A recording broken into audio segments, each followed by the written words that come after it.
Hey, kids. You're listening to the internet's wettest podcast about video games, consoles, and pancakes. The SML Podcast. Prepare for the SML Podcast.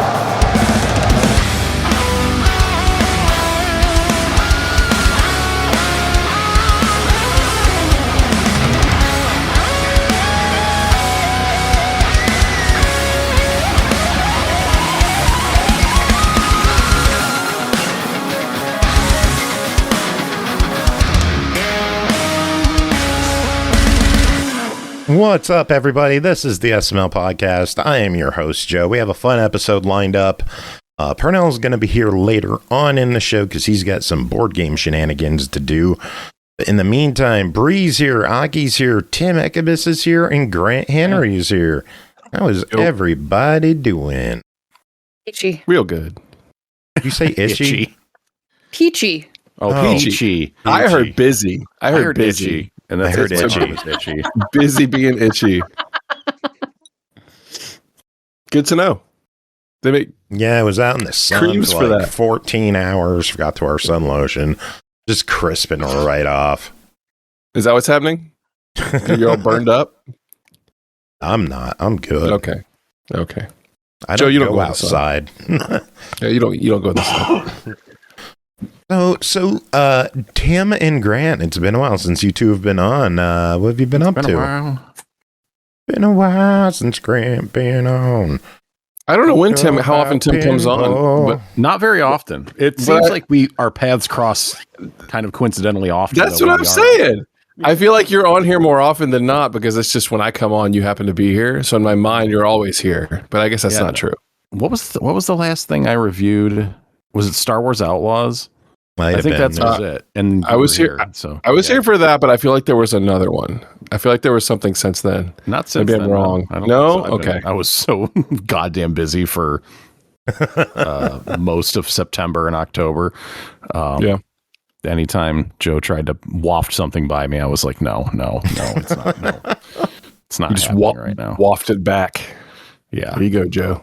It's a generally busy time of year, but it was extra busy because of multiple trips around. You were also at RetroGameCon, weren't you? Yes, I've been everywhere as well. I haven't been home very much. Yeah, so I'm right there with you. Yeah, I was also at RetroGameCon and had a good time. It was really cool. Yeah. Cool event. It was cool. Yeah, it was my first time going there, despite the fact that it's like 2 hours from my home, which is not that far. But yeah, I was only there on Saturday, so with a child, so I missed both of your shows. With child. Well, I would have bought your child a beer, just for future reference. Okay. And, Well, I'll let him know he's got one coming in 11 years. Exactly. And make an investment. Yeah, it was a good show, though. It was a good time. And yeah, I went from that, got home, had to go to Southern California for a spell, and then I went to Florida to see some family. And while I was there, I did a little, I made a little pilgrimage to Universal. I did visit the Super Mario World. I don't actually know what it's called. Is it called that? Super Mario World. I think it is. I think it's called that. Yeah. Yep. In the brand new park as of May, Epic Universe is open, and I got to go be a nerd with the stroller mafia. Like, you want to get run down by strollers. Be sure you go into the Super Mario World Park first as soon as you enter the gate, and you're guaranteed to get run over by many a stroller. So, How are your heels but yeah, doing? it was cool. They're fine. I started paying better attention. Don't like when you look up to look at stuff, just don't move. You know what I mean? Just like and you know, keep your radar on. It was pretty intense, but yeah, it was really cool. It was. I don't know if anybody has any questions about the Mario World, but I did get to go in. Is the Donkey Kong thing open there yet? Yeah, it's Okay. kind of a combo park. It's like Right, yeah. Epic Universe is this central hub, and it's kind of this cosmic sacred geometry, Art Deco thing. It's really cool. And then from that, there are 4 parks. There's How to Train Your Dragon, Harry Potter, and the other one, the Monsters, the Fantastic Beasts. And then there's Super Mario World, and then there's Universal Monsters. Essentially, is like 4 parks that kind of go off that. So the Mario Park is the Mario Park, and then if you walk to the back, it turns into Donkey Kong Town, Donkey Kong Land, country. So yeah, they have country. I guess they call it Donkey Kong. I don't actually. The signage isn't the best. It just shows pictures of things. I guess it's called Donkey Kong. Donkey Kong thing country. Here. Donkey Kong thing. I mean, it's really weird that there wasn't a single like Bonanza thing there. It's just straight Donkey Kong Country. Which I'm fine with. That's totally cool. I wouldn't have expected to see actually I would have expected to see some like Bonanza merch. You know what I mean? They did kind of just put out the merch, something. But yeah, it was cool. They had there was a little coaster in there. Didn't ride it. Line was too long. I rode the Mario Kart one. I found it to be pretty uninteresting compared to some of the other rides I rode. It was kind of an AR thing where you're in like a cart and it spins around in circles and you use the AR glasses to like shoot shells at things, but it's really blurry and odd and isn't great. So it's just sort of a glorified shooting gallery. So not my favorite ride, but the park itself was gorgeous and immersive, and there were Pikmin hidden around, and it was really cool. So if you're in Florida, oh yeah, go all visit the times I head down. I don't think I've ever been in Florida in my life. Have you not? I've been in Georgia because we went to Six Flags. My dad brought us to Six Flags down there the year that they were doing the Olympics. And I've been over to California, but never made it to Florida. Yeah, I think I was in Florida once. I lived there for 20 years. Twice. Oof. Did you really? In Orlando. I even worked for the Mouse for a little while. Oh, yeah. I think you have some stories, Bri. Yeah. I worked for Cirque du Soleil's La Nuba show on Disney property. And yeah. Wow. Is there some seedy underbelly that we would all love to hear about, or is it just a normal job? I think she gets incinerated if she says anything about it. Yeah, probably. Like there's still there's an implant that will just zap her brain. It's totally normal stuff. I don't know. I think I have more seedy stories from when I worked at a theatrical supply store than I do like working for the Mouse or anything like that. So that checks out. I mean, I have some funny stories about like being backstage at Cirque du Soleil with literal clowns, and alcohol and Russian acrobats and alcohol and nakedness in general. Just, the trumpet player, like the band leader, he used to call me his undresser because like the actual interaction I had with him during the show was to take his clothes off as quickly as possible. Wow. Crazy. Yeah. Sounds about right.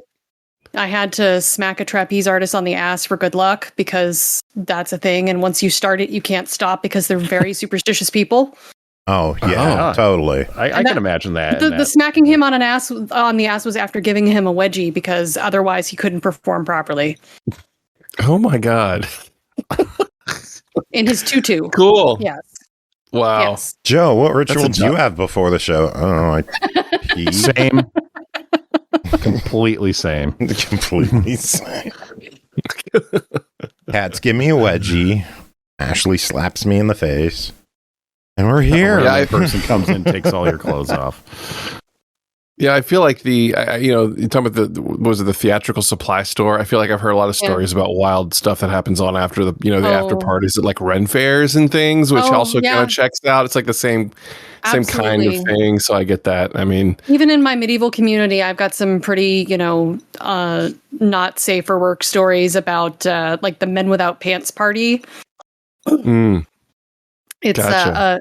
You're allowed to wear tunics and things that cover you appropriately to get to the party, but you can't be wearing pants. You could wear kilts. And in order to get into the party as a man, you have to get checked whether or not you're wearing pants. Because if you're wearing pants, you aren't allowed in the party. So you can be checked in the front, the side, or the back. And it's called the gauntlet. And there's ladies of the gauntlet that check you. A gauntlet. Yes, I was the mistress of the gauntlet. Yeah. So That's amazing. I ran the door and checked IDs and generally scared people from coming to the party in the first place because I was dressed in full dominatrix gear. So, yeah. So this is Disney you're talking about, right? No, this is not Disney. This is actually my medieval life. I'm joking. I kid. Oh yeah. Wow, amazing. What was the adult island that they had at Disney? Oh, I have no idea. Adult I thought Island? they had like an adult club there at Disney where like I don't know. Where the Disney adults go? You mean all? It's I just don't the know. whole park. It's the whole part. I don't know. I Don't know what that It's one. been so long since I've been there. Like the last time I was at Disneyland, I may have been 12. Sure. And I could have sworn my mom told me about like on like Treasure Island or something. There's a building there that's for adults only that sells alcohol and it's basically probably. like a getaway for adults. Maybe there's like a to get 21 and up fuck little, away from their kids. Yeah, 18 and up thing. Like, it's the swingers mansion. It's what it is. It's just a big giant swingers mansion on the corner of town in Disneyland. Right past the Pirates of the Caribbean. You just drop your keys in the jar. Behind the back or crack. Didn't hear it from me. Bri, what's the craziest story you have working at the mouse factory that we won't legally name? I don't even know. That's hard. When you're like, what's the weirdest thing? Pfft, oh, so much crazy shit's happened. I don't even know Have where to pick begin. one. No, honestly, there's Club a pretty 33. good like There we go. work culture at the mouse. Like if you want to actually like be there and work there and be part of the company, you have to be part of the company and part of that attitude. Like I would go with workers on their day off and they would be going into the park as a guest and they would clean up trash because it's everybody's job to do that. And it's like actually a pretty happy place to be. That's cool. Yeah. Good to know it's that they. I mean, I hope they take care of people, but yeah, that's good. It's like I don't know. You can tell when you're working somewhere where people are miserable, and you can tell when you're working somewhere where people are having a good time. And for the most part, I felt like, I mean, this is years later in a different park, but it did feel like most people were pretty smiley. Yeah. So that's nice. Yeah. I mean, theme parks in general are usually happy places. I did throw up a fursuit once during a parade. I had to like keep a straight face for the rest of the parade because I couldn't take my mask off. Oh no. Oh yeah. Yeah, I had to wait until I got past a certain line of vision after the parade gate ends. You have like a corner to turn and then you can take your mask off. So yeah. Oh my God. It was like June and I was in a fursuit. It just wasn't happening. Oh my. No, I just stopped dancing and I just, did my best to like make it through. Walk and wave or something. Oh God. Well, good one. Stories of like patrons getting out of hand that like obviously they either had too much to drink or they were just an asshole and thought they deserved the world that you got to take care of. I didn't have to deal with any of that sort of stuff. I didn't deal with a lot of guests. For what I did, I was mostly backstage doing stuff. Mm. When I did parades, I was like a partner for the parks. So I wasn't an actual employee and I was only in the parade line. I just waved at guests and that was it. I didn't interact with any of them or do photo ops or anything. So thankfully I didn't have to deal with that. But like, you're a fake parade participant. I owned my own costume. I made my own Ewok costume. I did have like non-park related incidents where I wore the suit at like a movie opening and I got fondled and people were like freaked out that I was a woman when I finally spoke. Oh God. Yeah. Always entertaining to like find out what people's assumptions are about a situation when you're in a costume. So yeah. Are there any people out there that could tell their children, so yeah, I was at a movie premiere and I saw an Ewok. I thought it was a dude, so I grabbed it and beat the shit out of me. I will tell you, usually this is not the type of story you share with your children. Usually this is from that end, you'd keep it locked up. Yeah. Oh. Man. What about you, Tim? Any stories of beating up Ewoks? No Ewoks. Trying to think. I feel like I don't know, man. Yeah. Yeah, MagFest plans are settled, so I'm excited about that. That's you cool find out thing. when your panel is yet? No. I mean, Me technically it hasn't been approved. You know, wink, wink, nudge, nudge. But Yeah. they don't. I mean, last year I think I got the email in like around the third week of this month. So, You just get a text message 20 minutes before your panel. Hey, it's on now.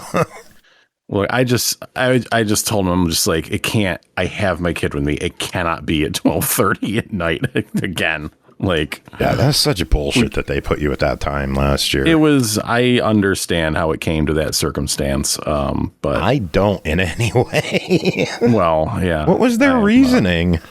No, it had more to do with that I was rolled in with content productions last year, but I kind of lately joined content productions last year, which is, it used to be Virtual Fools way back in the day at MagFest, but is just kind of one of those, like, I mean, it's if content production sounds like nothing to you, that's kind of the joke. But, that's part of who would be involved behind the improv show and various other game shows and panels and stuff that have been going on for a long time. But they had already, I was supposed to get like the Friday night 8:00 slot, but they had already promised that to a different panel under the content productions umbrella. And it involved like a ton of people, and they couldn't, it couldn't change because of that. And because Name That Tune is a 2-hour panel, not a 1 hour or 1 hour and a half panel. It is very hard to fit into the schedule because there's not a lot of 2-hour slots. So therefore it ended up getting the last slot Saturday night. I was very tired by the end of it. I can imagine. But did it go overtime or did you wrap up early? I think I hit the time like right around there. It comes out to about 2 hours, like the show does. I know that at this point. So yeah, it was like 2:30 in the morning. We were rolling out of that room. Actually, a little later because we hung around and talked. But yeah, it's Saturday night of MagFest. So, oof. Hey, quite late. People turned up. Not as big a crowd as they usually had, but that's fine. But either way, I was like, we're not doing that this year, please. Like, I will not be able to handle it. So I'm hopeful that the time will be much better, but we'll see. Hope so. How did it go at RGC? Name That Tune. Name That Tune? Good. Actually, it was the last thing in. Speaking of the last thing on the Saturday schedule, it was the last thing on the Saturday schedule. But at RetroGameCon, that meant it was at like 6:30, not in the middle of the night, because it was a convention center, so it had to close at 8. Yeah, no, it was cool. Like, not a huge room, but it was a full room. Had more than enough people to play the game. Had fun. Maze Dude was there. He made it to the finals before he ran out of old game songs that he could actually name. My kid participated. He was able to name his first tune on stage. That was wonderful. Nice. Yeah, I know. Very good. Well, and he was in his first round. He didn't win, but he lost to the eventual winner. And I tried to be like, dude, like nobody beat him. Like, what are you like? You did great. There's a lot of people through the whole history of this game that have gotten called up on stage and not been able to name one tune, and he named one on his first try. And then that's not because it's hard. It's just because sometimes once you get up there, there's like I don't want to say stage fright, but you kind of like freeze up. You absolutely like your mind goes blank. But if you ever feel bad about your performance and Name That Tune, let me tell you about my buddy who he missed his final round question because he didn't know a 2-second clip of a song from Beyond Good and Evil, where his opponent Could easily discern 4 seconds from the Super Mario Brothers theme. What is that? I don't even remember what that is. Are you reading something? No, that was me years and years ago. Oh. That's why I still yell at Matt about fucking Beyond Good and Evil. I was like, are you reading an article? I didn't realize you were having a reminiscence. It was moment. me So that and happened to you? Shale in the final round. Oh, funny. Oh, that was the second year. Okay, that's okay. Yeah, my clip in the final round was like some weird something from Beyond Good and Evil that I legit never heard before. And Shale's was from Mario Mario Brothers? Brothers. Yeah. Oh, jeez. I was like, Well, it was, It's a setup. gee, can you guess that? I don't remember much about it. We were trying some stuff the second year, I remember, but that's some bad luck right there. It was funny. It's a fun story to go back on. Yeah. Of Those were good days, man. I miss those early mag days. course.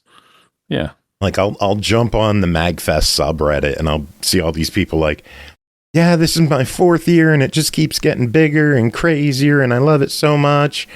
It was like 4 years, big deal. I remember when it was like MagFest 15 and there were only like 10,000 people there. And in the back of my mind, I'm like, I'm not going to say a thing because they'll all know I'm old. They will. Yeah. Yeah, Yeah. they will. There are MagFest old timers that started going in like the Gaylord years. You know, they've gone for over a decade at this point. Yeah. And have no memories of the time before then.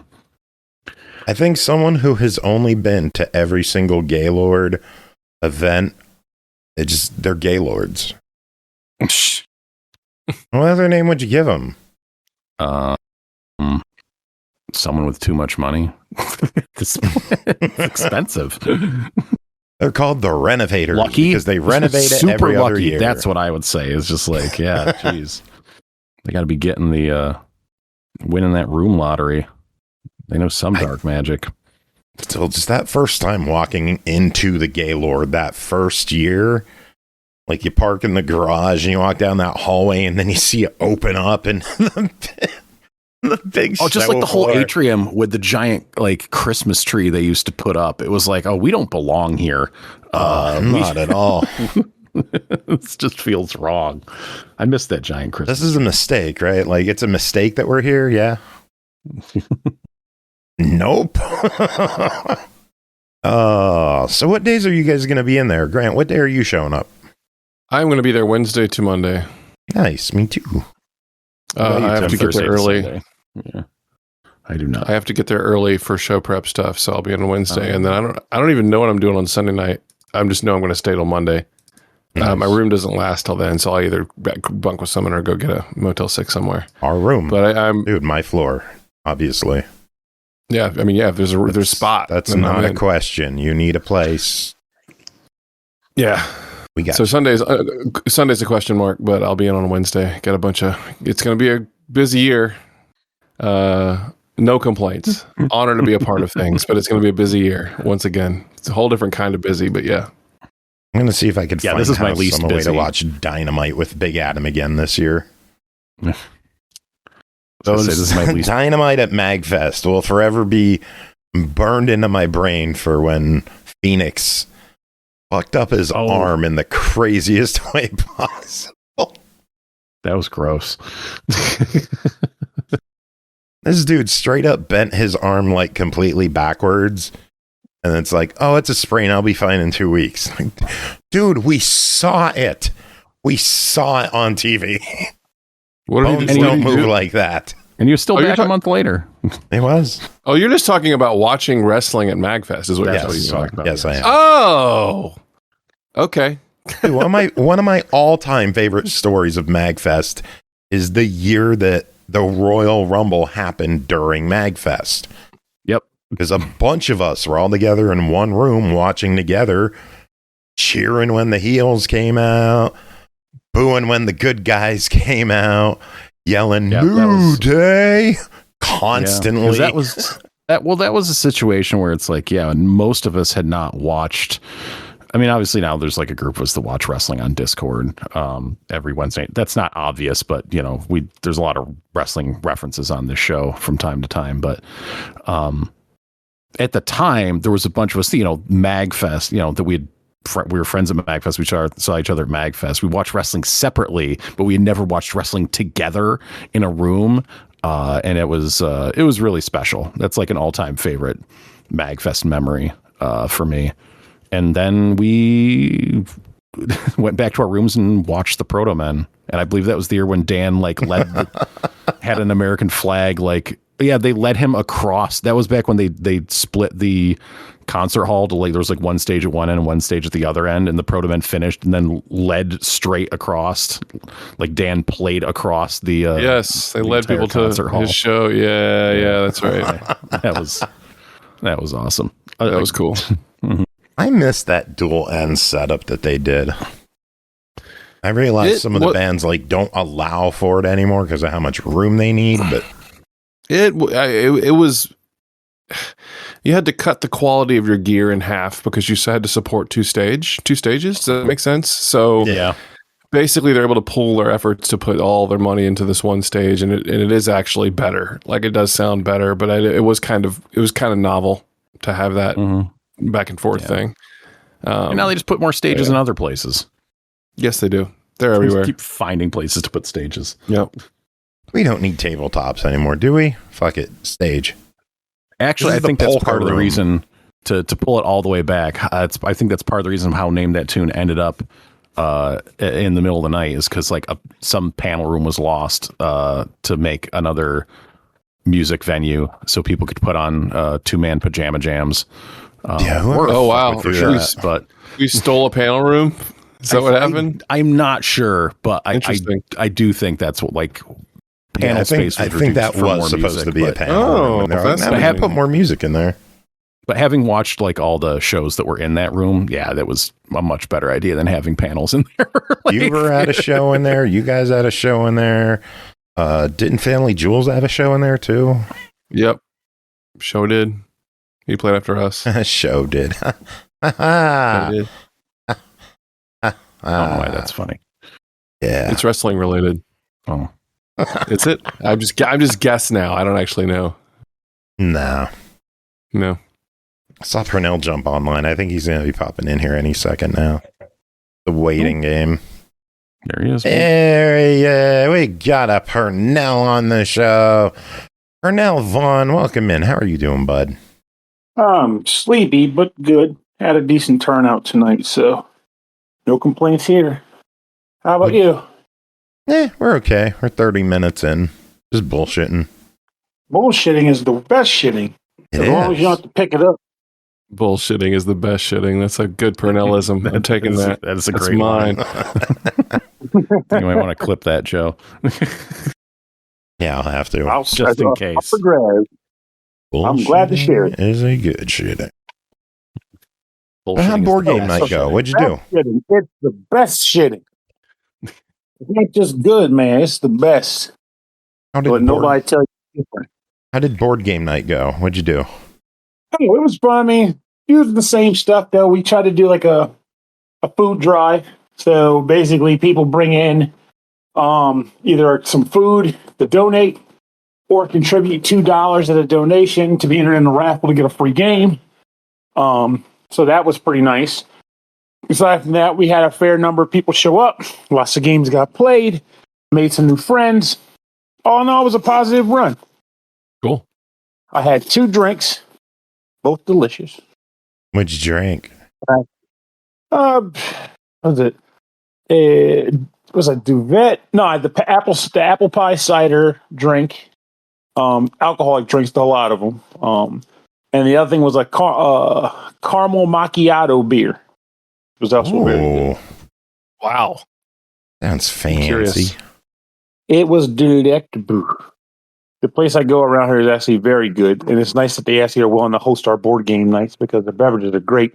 Though people will sometimes get upset with why are you charging us to do this when I could just play board games for free here or whatever. I'm like, because 1, I get none of this money. It's purely for charity. 2, the place is letting us be here.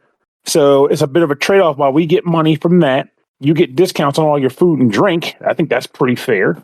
And 3, the cost is really negligible. And of course, the last thing is because we want people playing games out and about, not at home. It's nice to be able to say, hey, we're at the bar. Everybody else is at the bar doing stuff. Why can't board gamers be at the bar board gaming? That's a small fee, $199. That's all I ask. For also, 2 your left hours. kidney. One of your kidneys. Also, I want one of those. Kidneys are delicious. It's a small ask. From everybody? From everybody. Like, how many kidneys do you need? Enough to make a bitchin' kidney stew. He has a crafting recipe he needs to do. I figured he was going to make a wreath for Christmas. I should have said that shit. Damn it. I need 100 kidneys, eye of newt, and 1 wooden meeple. It's just the way you do it. I don't even want to know at this point anymore. I'm getting scared. Sure you do. But then once you know, you can't live to tell anyone else.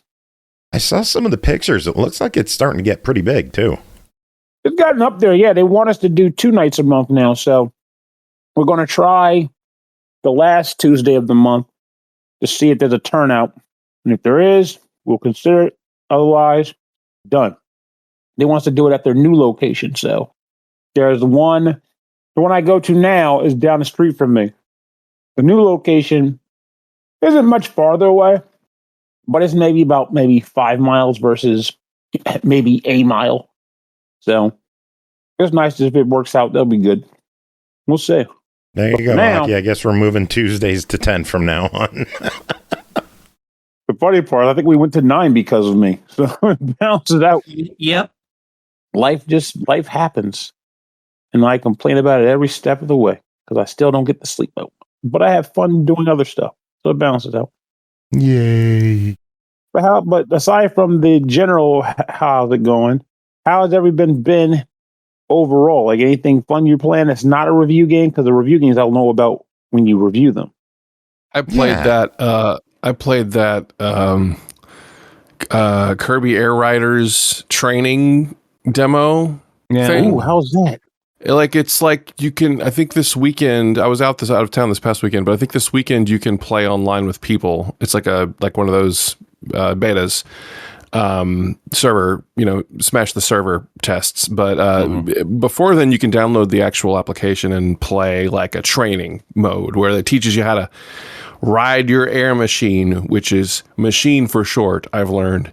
And it's fine. It's like it plays like I remember the old one play. It's very simple. I could see it like control wise. I could see it to be pretty hectic. So it's nice that the controls are simple. But I really want to give it a shot. I just don't know if there's a way to give it a shot without spending big bones. So I'm definitely going to play this weekend. Try to get some online time in. I think it's Saturday and Sunday at some designated windows. So if you're interested in Air Riders, this weekend is your demo, basically, I think. Yeah. So I think it has a big window on Saturday, if I recall. Yeah. I'm almost surprised you haven't leveraged your musician abilities for that kind of thing. Hold a big, quick show. Come out, play 2 songs, have a Switch set up, but then coax someone to bring their copy of Kirby's Air. And then you play your 2 songs, and then you can play their copy for hours. And I'm like, yep, that was fun. Go home. It's a very elaborate plan, and I like it. Or you just charge donations for the show. Bring your all kidneys. The donations are a copy of the game. Yes, bring your kidneys, and I'll make a Christmas wreath out of them, and then I will. I don't know. Play Kirby Air Riders. I don't know. I don't know. I forgot the last step.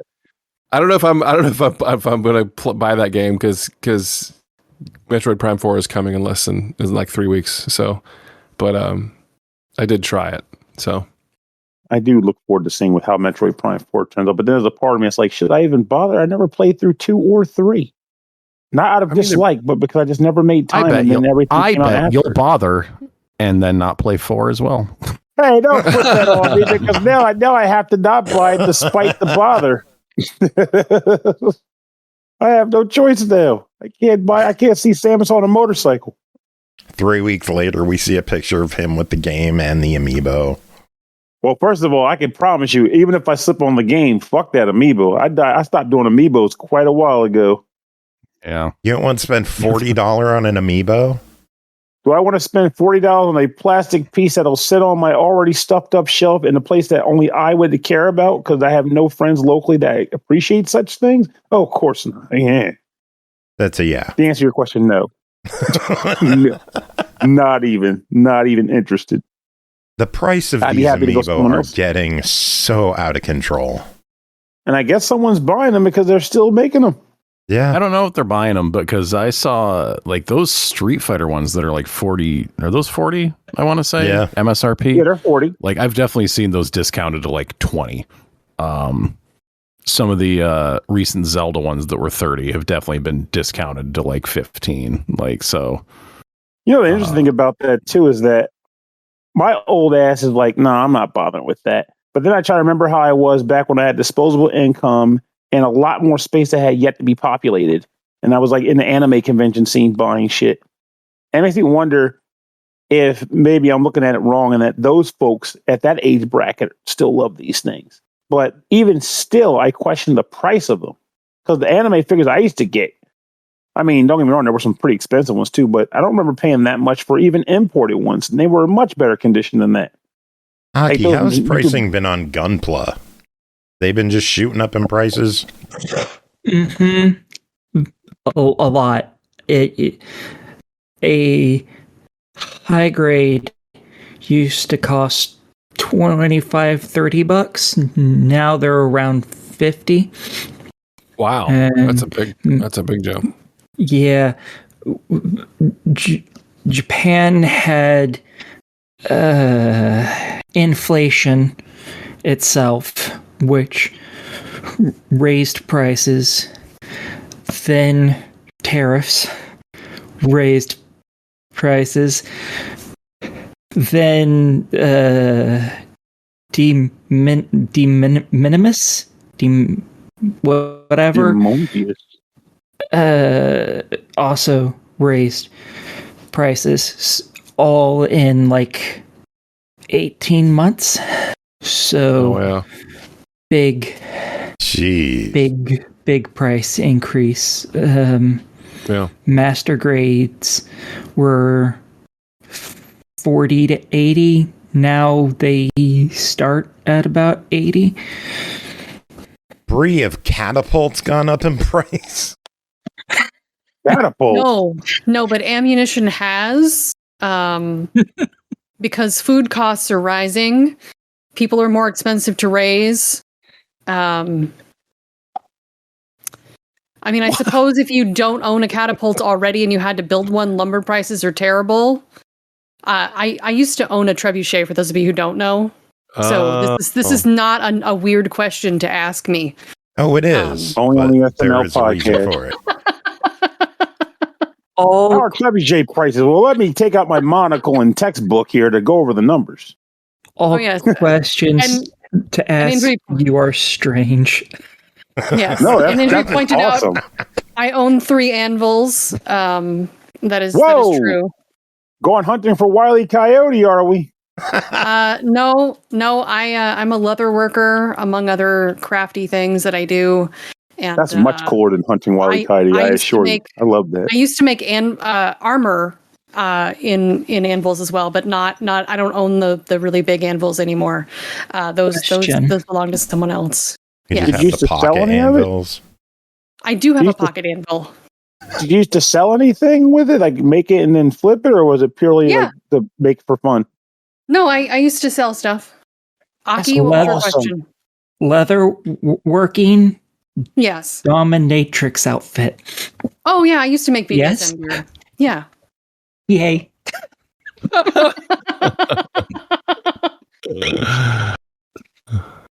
Oh, Gotta love it. Rocky. Never change. So I played a weird game. It's called like Hunt and Fight RPG or like it's something very generic. It was like a $10 game. I haven't been playing much because of my arm, so I just wanted to find something like low stakes, something I could just fiddle around with. It was surprisingly a lot of fun. My knowledge, it was a solo dev, and it had a number of problems in that there's no run button, there's no kind of fast travel, and there's way too much running back and forth. But I think a solo dev, like $10 project, I think it's fairly solid. I think a lot of people were expecting it to be bigger than it was, but it was inoffensive, and I had a decent-ish time with it. Cool. I played a demo for this game called... Sorry, go ahead there, Pernell. No, sir. You after you. You had a question. I'm changing games here. Oh, no, I was just going to ask what console it was on. Xbox. I think it's on everything, though. Okay. That was all I had. So follow up. I played a demo for this game called Subliminal. It's been kind of...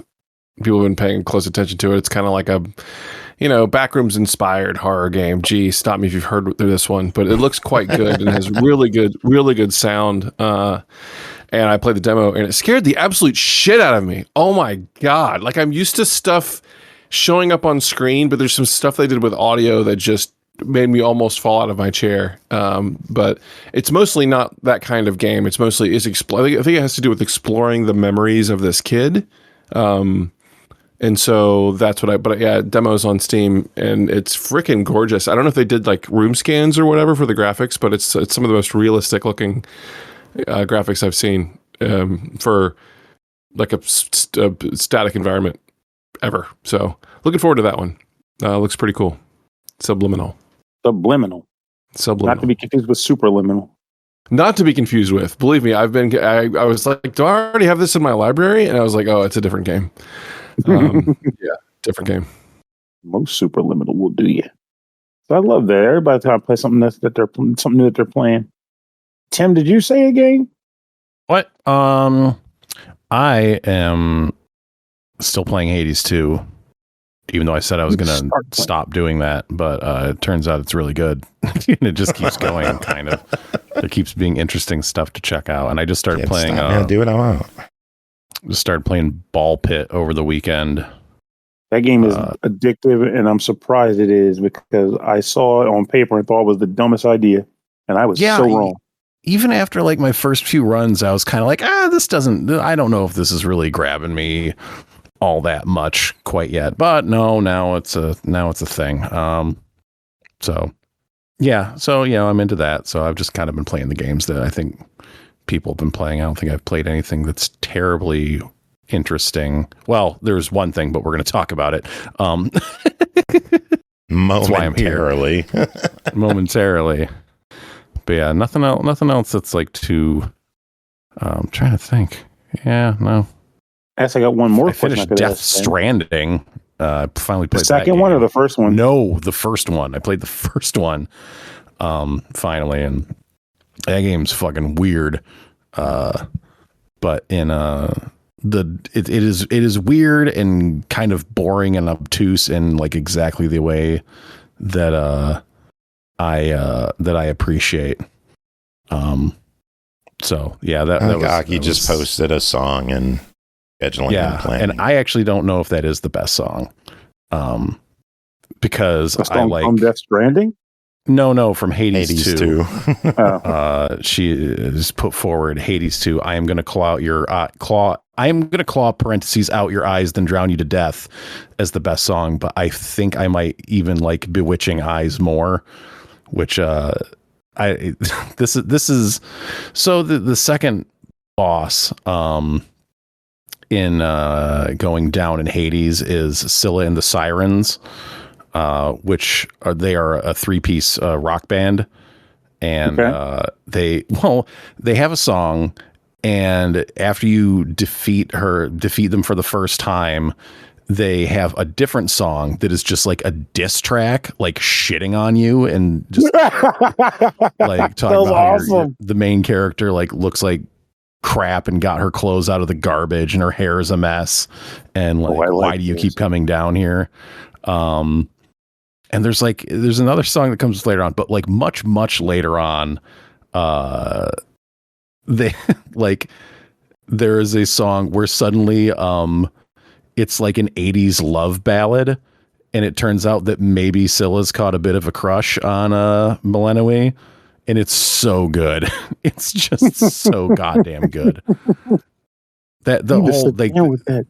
best characters, best interactions in the game with them. It's so funny and so good and is always a treat.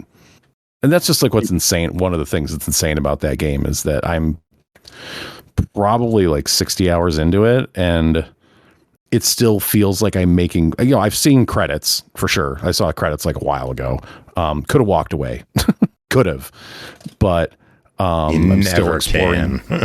No, well, I'm still like, character relationships are moving forward. Like, they just do so much writing and recording of characters and dialogue for those games. It's outrageous. It's insane. Out of curiosity, then, how do they keep? I mean, this might be an obvious question, especially if people have played it. How do they keep the loop interesting if you've beaten the game and you've probably acquired all the acquirables as far as like gameplay mechanics are concerned? I still have weapons I have not unlocked. At this point, yeah. Like there's challenges. There's still a couple weapons I haven't unlocked. There's challenges with those weapons. There's other there's difficulty modifier. Did you play the first Hades by chance? Yeah. Okay. Yeah. So, at a certain point where it's like when you'd start a run, you could fire up the Pact of Punishment to like increase the difficulty and you'd get like resources for it. They have like the same thing going on here. Okay.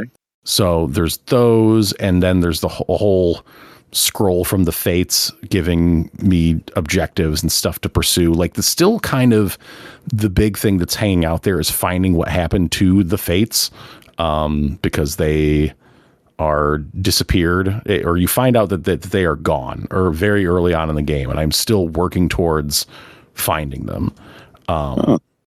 But yeah, there's still story advancements and character advancements and trying out new weapons and combinations and different stuff. They do a really bang up job of giving you stuff to do so you won't put the goddamn game down and play something else. Eat your heart out, retail giants. I guess one last question I can think of is the only obvious one I can think of, which is, how do you rate it? Do you think it stands side by side with the first game? Do you think it trumps it? Do you think it's not quite as good? I consider the first game to be a perfect game. This one might be slightly imperfect just because there's like some systems that are in there that kind of fall off after a while. Like there's some resource collection in this that is a little weird sometimes, and well, just it's there, but it kind of becomes useless after a while after you've unlocked like most of like Jacob stuff in the game. And now I'm like only looking for very specific items. There's like a little kind of farming system that seems, I don't know. It's not, the thing is, it doesn't even like really detract from the game. It's just like, oh, this isn't like excellence perfection.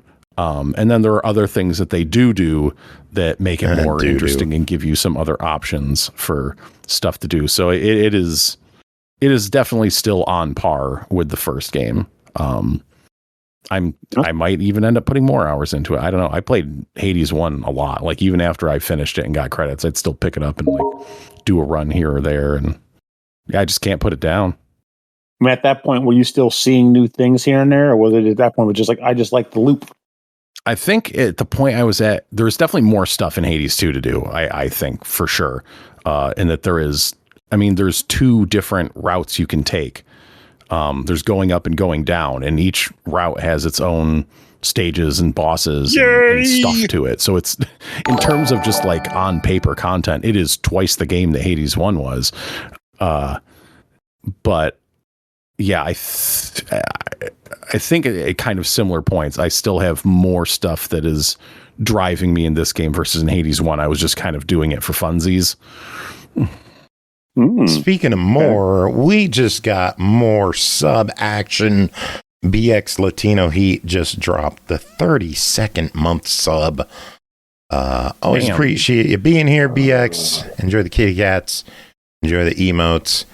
And then if people were listening, they heard another sound effect. I got a random spam invite for Minecraft. Yay. Oh. A game I never play. Are you looking to fix that? Are you going to change that now? Nope. But speaking of games that got played, should we get to reviews? Yes, Yeah. I think we should. All right, let's dive do into it. these. First game to talk about tonight, Luminous Arise, developed by Monstars and Enhance, published by Enhance, provided to us by Enhance. We love you, Enhance. Released Thank you, Enhance. November 11th on PS5 and PC for $39.99. A mind-blowing, fiendishly addictive reinvention of the puzzle classic Luminous from the creators of Tetris Effect Connected, where sound pulses through your body, mind, and every block you place, triggering dazzling visuals synced to the driving beat of an infectious, eclectic soundtrack. Tim, it's Luminous. It's an Enhanced game. Like, do we even need to talk about this, or should we just say buy it? You can just say buy it, and we're good. We should probably say more because they were nice enough to provide the code. But I mean, Makes that's sense. Go most for it. of What which is I this think- game? that's Some most people of which might not I know think what Luminous you might is. not know. Yeah, Lumines that was a launch game for the PlayStation Portable a long time ago. I'm sure that well counts as retro at this point. Beyond retro, that's like a 20-year-old game. Oh my Oof. But that was a launch kind of sort of the killer puzzle app for the original PlayStation Portable back in the mid-aughts, and it's since been kind of ported to pretty much everything else. I think at this point it's out on. There was a remastered release not too long ago, probably longer than I think. But yeah, it's a honestly, it's a puzzle game that is not one of my favorites. I'm part of it is I'm not very good at it. It just doesn't click with me as much as like a lot of other puzzle games do. But for some people, I know this is a super, like, this is a top tier, like, addictive puzzler. I think Medios is another one like that, where like I love it's gotta Medios. click with I you. love Medios. Yeah, I remember Medios back in the clicked day for with. me. I remember back in the day with that game, I used to get to the point with the first Lumines on PSP where I would play to the point where I'd put the system to sleep, wake up, play it again, play for hours, put it to sleep, wake up, play it again for hours. Basically, I could, if I was focused, I couldn't lose. I got the max speed and it just kept going. On which one? Yeah, I'm not. Lumines for the PSP. What's that name again? Yep, here I we are. pronounce it Lumines, but I Did don't you know they Oh, made a nice. video? No. Yeah, It is Luminous. They made a video about it? Yes. Did they really? Yes. they did. They made a video about everyone pronouncing it wrong. And it is I Luminous. started out calling it. I'll be honest. I used to say Luminous, but then someone else made me think it was Lumines because they pop when the notes pass, when the line passes over them. So I was like, oh, like mines. I guess they explode. Oh, Lumines. So Yeah. I kind of flipped it, but that means I'm going back to the original. I like it. Yeah, I'm blaming them. I'd probably say Lumines as well if it wasn't for the rest of the world. I think it's a See, play it's on their luminescent. It's, I think Mhm. the deal. Not That makes sense luminescent. too. That's my thought. I see where you get either one. Bubble lead, bubble lead, bubble lead, apparently. Anyways, Tomato potato. Lumines. Tomato potato. The game has always had, I think, a pretty slick visual presentation, which is what made it, pop so well on the PSP. Is it had that nice, like, wide screen. It was very crisp and colorful and sharp.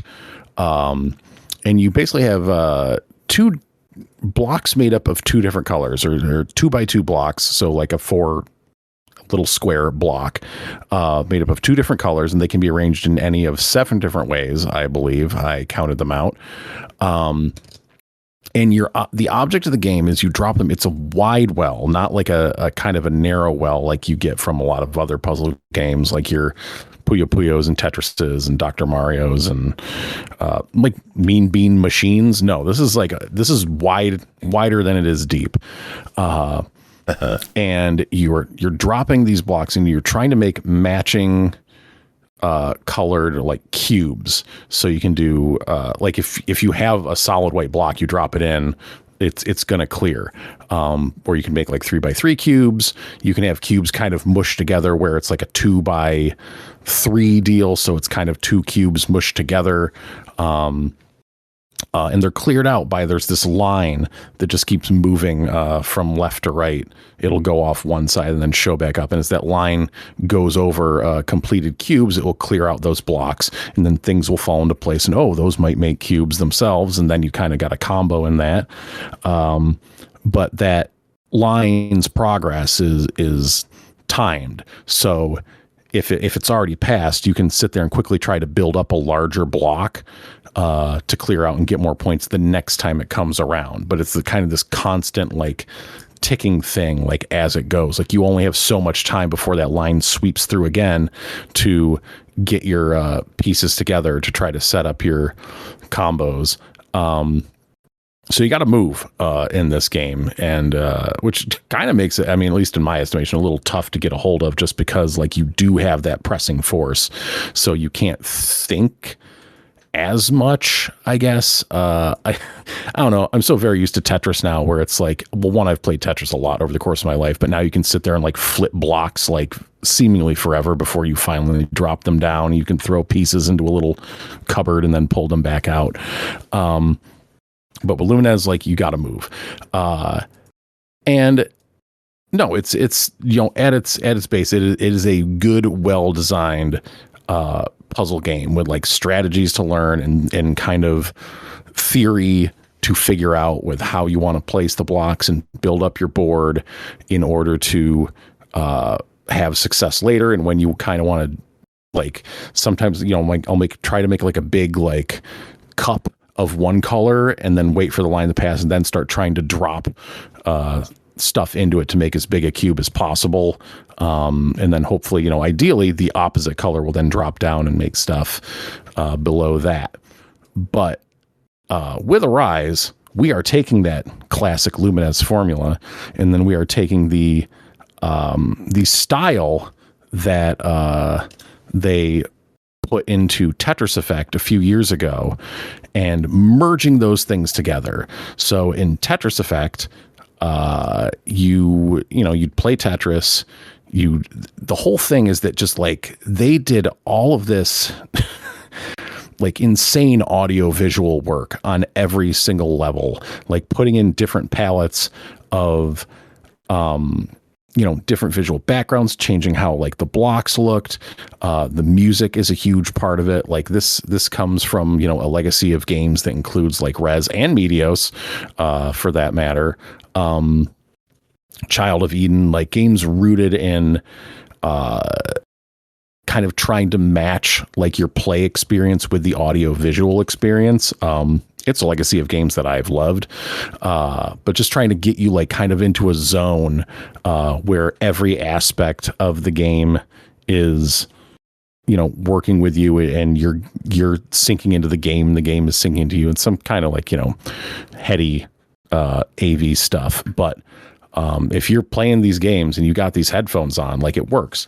So Lumines kind of takes that same formula. Like it feels like it's both like a sequel to like whatever the last Lumines game was, and a sequel to Tetris Effect at the same time, because the main mode is called Journey, like it was in Tetris Effect, and it's laid out the same way. You go in there, you have easy, normal, hard difficulty, and you'll kind of play through like 4 or 5 stages.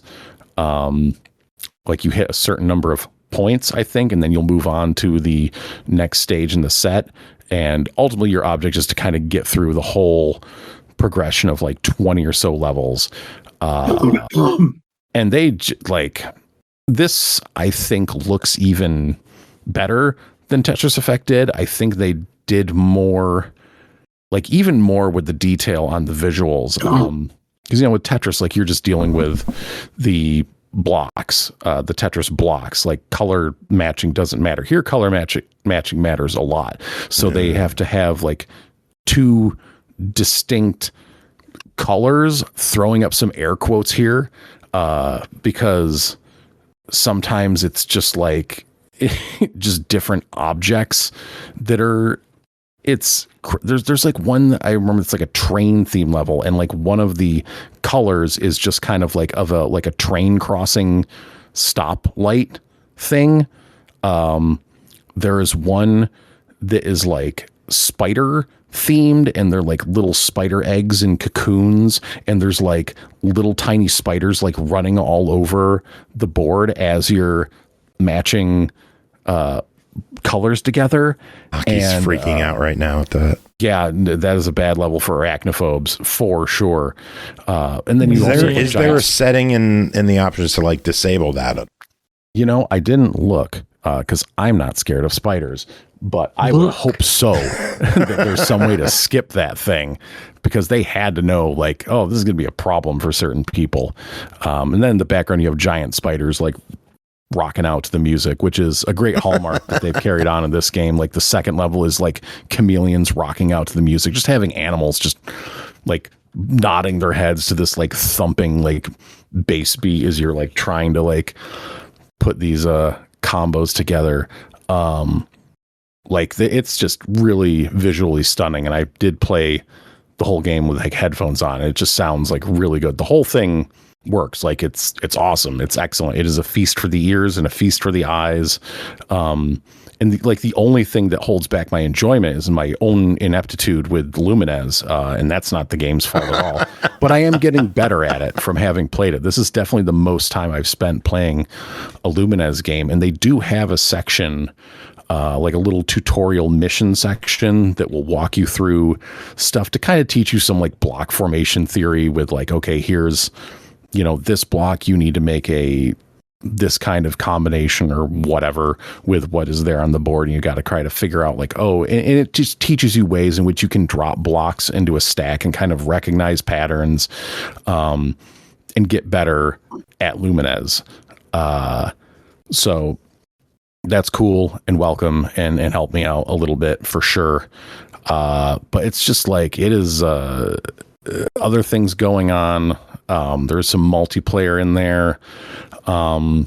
There is, everybody gets a little guy that they get to customize. There's like kind of a slot machine type deal where like as you earn currency as you're playing the game, and you can unlock more little customizations for your little dude, and you'll see other people's little dudes on the title screen, like in some of the levels in the game. I think they're stuck inside some of the little bubbles on like one of the last levels.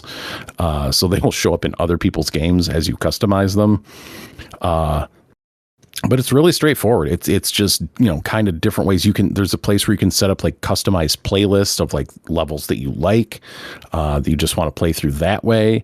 It's all about just kind of creating a relaxing, you know, experience with how you want to engage with Lumines, and it's awesome. It's really good. Very good. I'm looking at the age rating information on the website, and the PEGI and the IARC ratings both list 7 with fear as being the reason, and the PEGI one specifically shows a spider.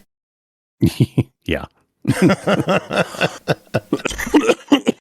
All right, let's talk price on this bad boy. It is a $40 game. They have a deluxe edition upgrade that you could pick up for $5. That includes a Tetris avatar and nameplate, a Rez avatar and nameplate, a Humanity Shiba Inu avatar and nameplate, and then a bonus one depending on your platform. Oh. Yeah. On Steam, it looks like it's Dave the Diver. Yuppers, and I believe PlayStation to get Astrobot. Oh, that's cute. Is Dave the Diver the new Shovel Knight in terms of appearances in games? Man, that dude is in everything, right? Shovel Knight, right? Ah, man. Shovel Knight. Oh, did you know Shovel Knight has a fucking voice now? Did you guys hear about that? No. Yeah. Shovel Knight. Don't stop there. Tell us more. Well, Shovel Knight, there's a new video in the chat, and I was like, what's going on? New video. Like, yeah, I know. Happening here? I know.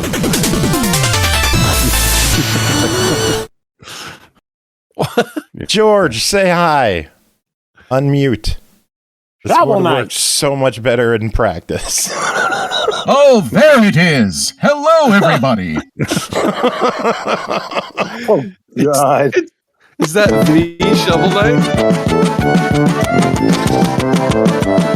It is I, Shovel Knight. Fuck you. God.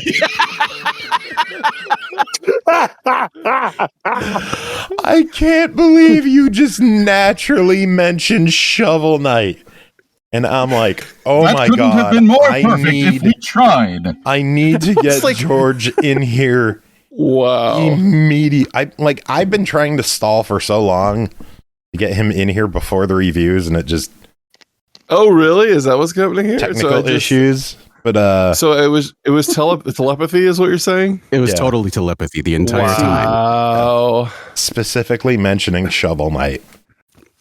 Like I was Oh. listening into the stream and I heard Grant say that. And I was like, "Shit! Here we go! Go, go, mobilize, mobilize.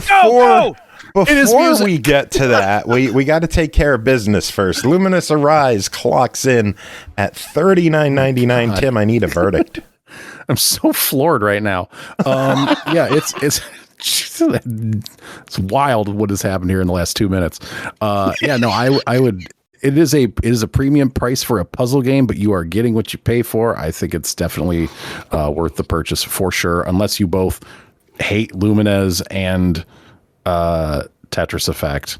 Then you're a monster. Yeah, if you like one or the other, then you're probably gonna, like I said, I wasn't the biggest Lumines guy, and I'm loving this game. So Very good. yeah, worth it. All right, next up.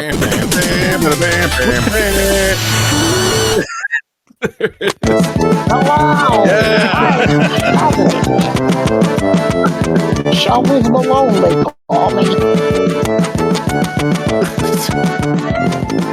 Yes, hand farts in there. Night. So yeah, George, you're the fucking voice Hi. of Shovel Knight.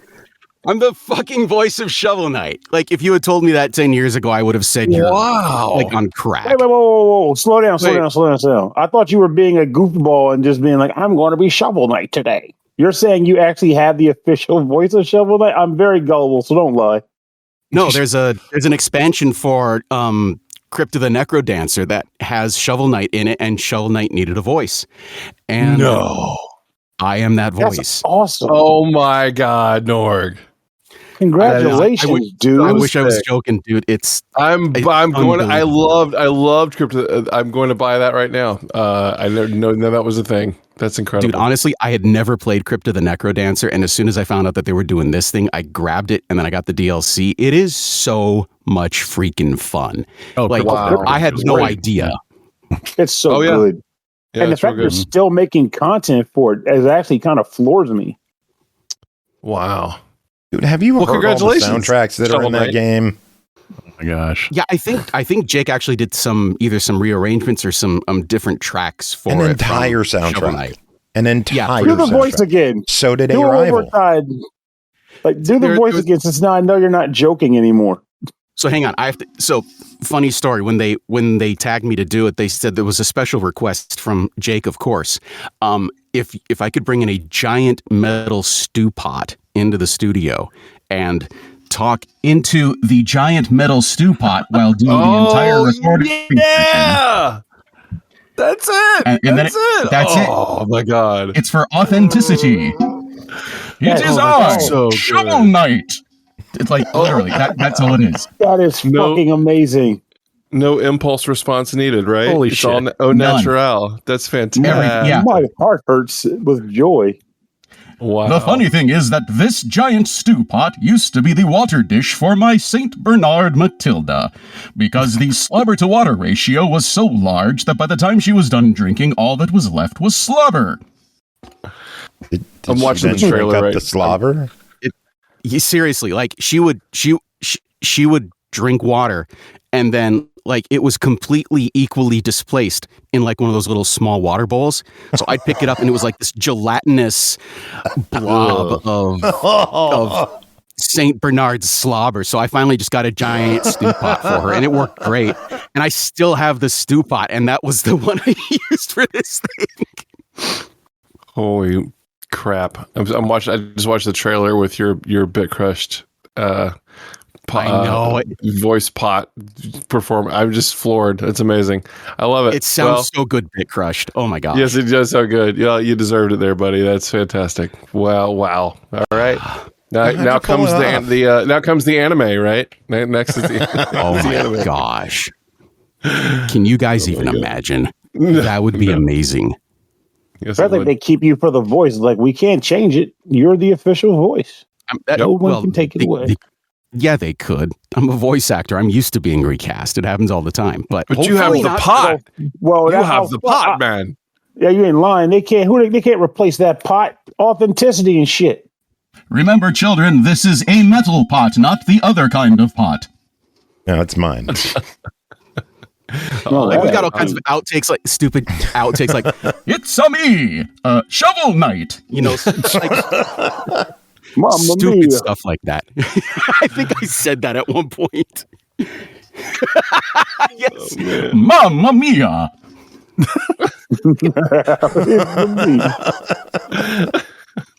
Yeah, just like the whole session, like doing all of the little sounds that you make for a Crypt of the Necrodancer game. It just, oh my gosh! I love hearing the little oofs, the little barks as you're bouncing. Yeah, that whole thing. Yeah, across people. Yeah, it's good stuff, man. It's good stuff. It was so much fun. I cannot believe that I got the opportunity to do that. Just like, I'm still giddy even thinking about it. Yeah, for real. Dude, I'm giddy thinking about it, and I'm not even you. I'm over here like, dude, my fucking announcer is the voice of Shovel Knight now. Oh, shit, that's right. Truth. That's the truth. I think George, George, you were officially the only person who's been around since day one still. I think you might be right, day one. Literally the first day ever. Wow. Crazy. That goes back a couple of moons. Crazy. 1,000 and change episodes, right? Yup.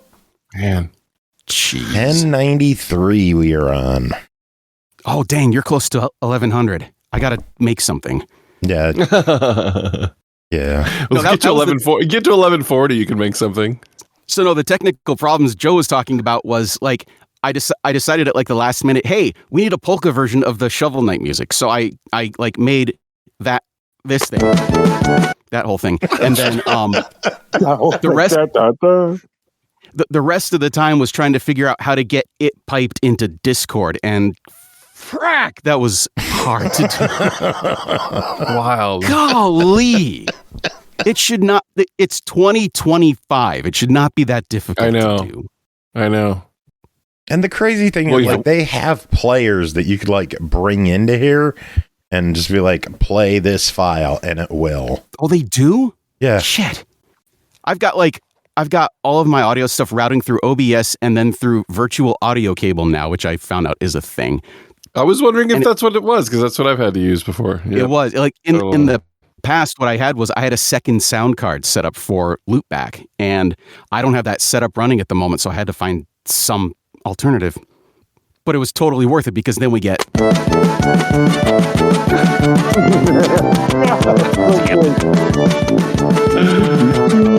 Oh, man. I actually have a library of the hand farts for just such an occasion. You need to get that in the fail. Oh, there it is. Oh shit, that's me. I was like, damn, that's wait a minute. Yeah, so you could play file. What else could I play? Oh, here's another one you did. Pick it up. What the fuck are you doing? Oh no, my desktop is frozen. Come on. Oh no. I like this one. And now for Sportball Shenanigans with Dillon Jones. Jacob Garner on the SML podcast. We tried to get Bob Costas, and he was all like, no. Oh, wow. So good. I don't think I've ever heard that one before. Frack, I forgot about that. It's also in stereo. That bot works really well. I like that. That actually sounded really good. Well, there you go. Amazing. There's your Discord solution. Maybe.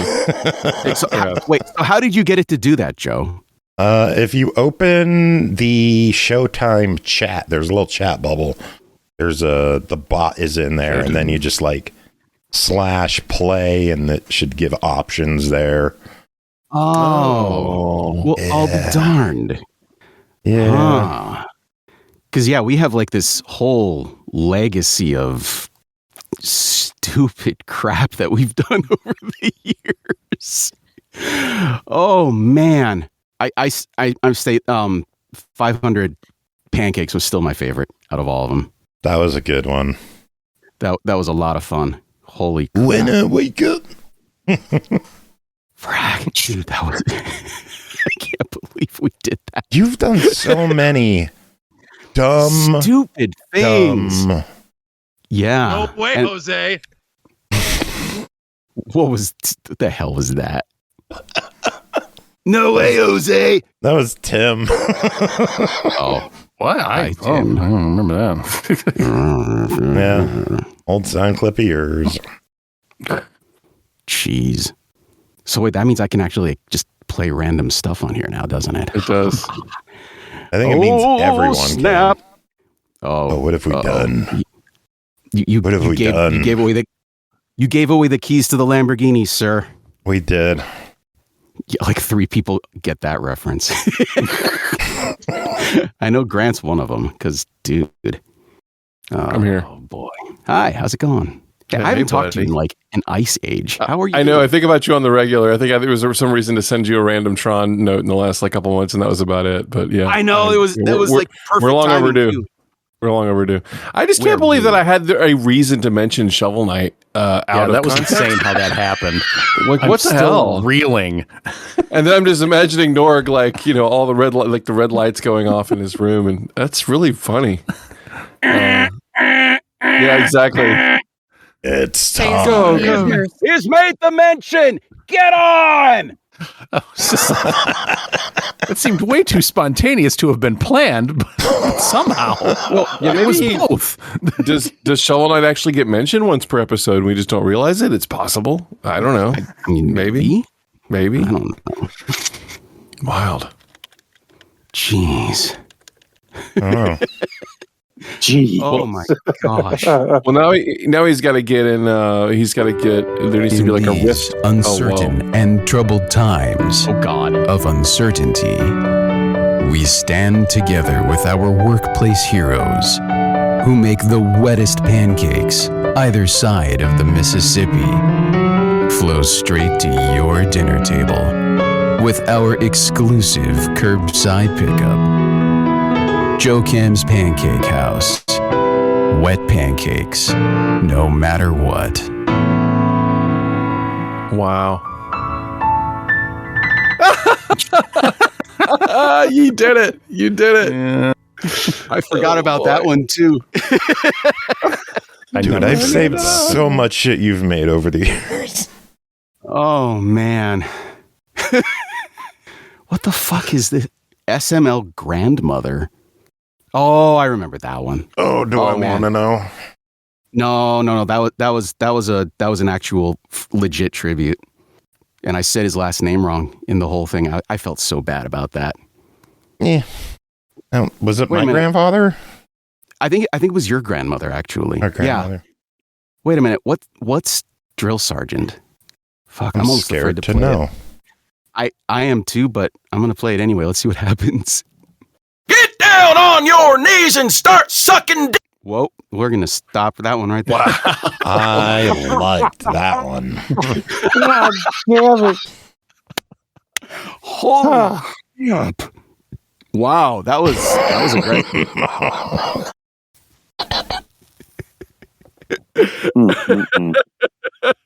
Oh, you know what we could bring back?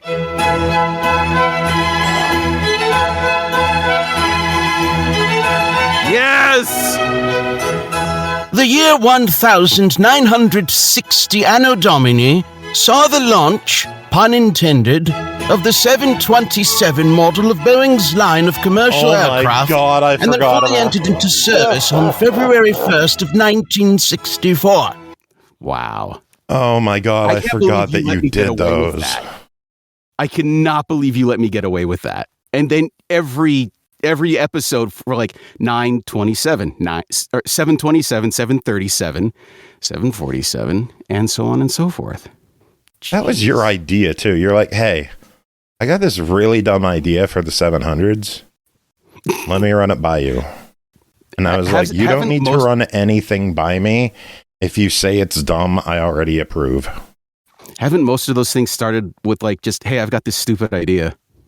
Your lips go through all kinds of abuse. Chapped, bitten, split, puckered, duck-shaped for MySpace. So we combined the two best things in you life. gotta lower the volume on plastic that. cylinder, smooth lips, and almost fully cooked pancakes. Introducing Wet Pancakes Beeswax Lip Balm with only the best coconut, sweet almond, avocado, and saccharin oils, beeswax, and flavor. With a U. What flavor is it? We're not sure. Might be pancake. You don't know. So pick up a couple of sticks for yourself and your friends. And that creepy guy standing behind you looking over your shoulder. Some assembly required. Not FDIC insured. Does not contain actual pancakes or norgs. Restrictions may apply. Go for the gold. Pizza. Your mom may or may not be sponsored by the SML podcast. Joe Cam loves you. Peace out. Wow. Never heard that before. However you're feeding your audio back in, you got to lower that big time. Oh yeah, I radio compressed that one. Sorry about that. Wow. I like drop your volume to 120 down to like 60. That was in your stomp clap xylophone era. That's right. That radio imaging. Yes. Oh man. I've got to go through this fold. I forgot I even had any of this stuff. Holy crap. Geez, like most of this stuff I don't think you would even play now, because yeah. Like I'm legitimately scared what some of these might be. I know. And like we don't want to necessarily play them all live, but hey, I gotta go to I have like 4 different ones that start with dropping bits. So like, oh god. All right, well, Tim, thank you for jumping on, hanging out with us. Insane and wildly crazy thing. We have a lot of reviews. We do. So, Tim, you have yourself a good one. Oh, and he's gone. Tim, you rock. Mwah. And now, the thrilling continuation of the SML podcast. Wow. Yeah. How thrilling is it? That was back when we ended the show. Oh, yeah. That's right. Wait, what? After like episode 110, we ended the show. And then on 111, like 4 months later, me and Chris restarted it. And at the very beginning was previously on the SML podcast. And it just played like a bunch of clips of us like saying dick a bunch of times. Yes. And now the thrilling continuation. That's right. Dick. Oh, wow. Yeah. Oh, that's right. We did one for 420. Remember that? The intro or the song? The song. Yes. Oh, wow. Because Grant was supposed to be on the show. That's right. But couldn't make it. And at the very last minute, you were able to re-record and change because Grant's here and that's cool to because Jacob's here and that's cool. That's right. What crap? I forgot about that. Yeah. Wow. Didn't know about that. But speaking of Grant, you want to talk about a game? Yeah, let's hear it. I mean, whenever you want to talk about a game, I'm ready to talk about a game. This is a lovely surprise. I'm all ears, Grant. Let's hear it. Let's talk the Crew Motorfesst Year 3, developed and published by Ubisoft. Big thanks to Ubisoft for letting us check this one out on the show. Released November 5th as DLC for the Crew Motorfesst for $29.99. A complete Year 3 edition is available for $119.99. Expand your Motorfestt experience with up to 21 new vehicles to add to your collection. The Year 3 pass includes a total of 20 new vehicles via monthly drops, including 2 exclusive vehicles on day 1, the Ferrari 12 Lizardry from 2025 and the Xenia Aurora Agile from 2026. There's also one bonus vehicle exclusively for year 1 pass or year 2 pass owners, the Cadillac Seal Concept. Get ready for the most varied selection of vehicles ever seen in a year pass. Hypercars, racing legends, remote controlled cars. There's something for everyone in the year 3 pass. Grant, we can't necessarily talk about everything in the year 3 pass, but it is year 3 and they've been updating this regularly, yeah? They have, and I think at this point we can talk about everything in the past. Like they put out a big deep dive on what's coming for this next year, and this. So just for anyone that doesn't know, Motorfesst is basically Ubisoft's answer to Forza Horizon. It's just the big sort of arcade racing game with licensed cars in Hawaii. So the Crew 2 took place in the entirety of the US. This is all of Hawaii, or at least one island's worth. Here's the deal with Motorfesst. So they have just been Ubisoft does this a lot. Ubisoft gets a lot of crap, but when it comes down to DLC, they update their games for free a lot. This is now, we're entering the 3rd year of this game, and just to list some of the things they've added, not paid, just for free, they've added an entire island. So they added Maui, which increased the game size by about 50%. They added lowriders. They had a Hoonigan thing. They added a Hollywood stunts mode. There's amphibious vehicles now. There's a whole rival system. There's hundreds of vehicles. And so this has all been added for free over the last few years. And they're continuing this trend. I think like where the pass comes into play is a couple of specific things that you'll get that will be exclusive to you if you buy it. But also it's about getting cars early. All the cars that they are putting in this pack are going to be available a week or two after they come for free to the year pass holders, and you pay for them with in-game currency. So you just buy them like you would any other car. And what the pass gets you is early access to all those cars for free over the course of a year. And some of the things, like this is the list of stuff for this next year is insane. It's like there's multiple playlists for Ferrari and BMW. There's now stance customization, so you can lower your car and like turn the wheels different directions with branded rims. So if you want your car to look completely insufferable, you can, or you can make it look like the most badass thing ever, if that's what you're into. There's a friend pass, so you can invite your friends to be in a crew with you, so you can race all over the island and they don't have to own the game. Full Steam Deck support. And they're adding Track Forge, which lets you build tracks in the air that look kind of like Trackmania tracks. And they're adding a 3rd island. So it's just, and this is all stuff over the next year they're going to be adding for free. So they're continuing the free support of the game, and so you're going to miss out on a few things if you don't buy this particular pass. But what I will say is it's never been a better time to buy the Crew Motorfesst. It's absolutely loaded with stuff. There are some playlists and some cars that you'll miss out on by not doing the pass stuff. But if you are actively playing Motorfesst regularly and you want early access to the cars that are going to be coming for purchase throughout the course of the year, then the year pass is an option for you. I will say that the year 3 pass, the one thing you will have access to, which I'm very excited about, that you would not get for free, is the RC car stuff. So the RC cars are brand new and are exclusive to the past. I think there's going to be an opportunity to win one of the little cars at some point during the year, during like a summit. But it's an entire RC car themed playlist. The physics looks awesome. The sound for electric cars sounds really good. I love RC car games, so it's actually a lot of fun to see them throw this into Motorfestt too. So I don't know how it's going to be treated. I had no clue that was coming.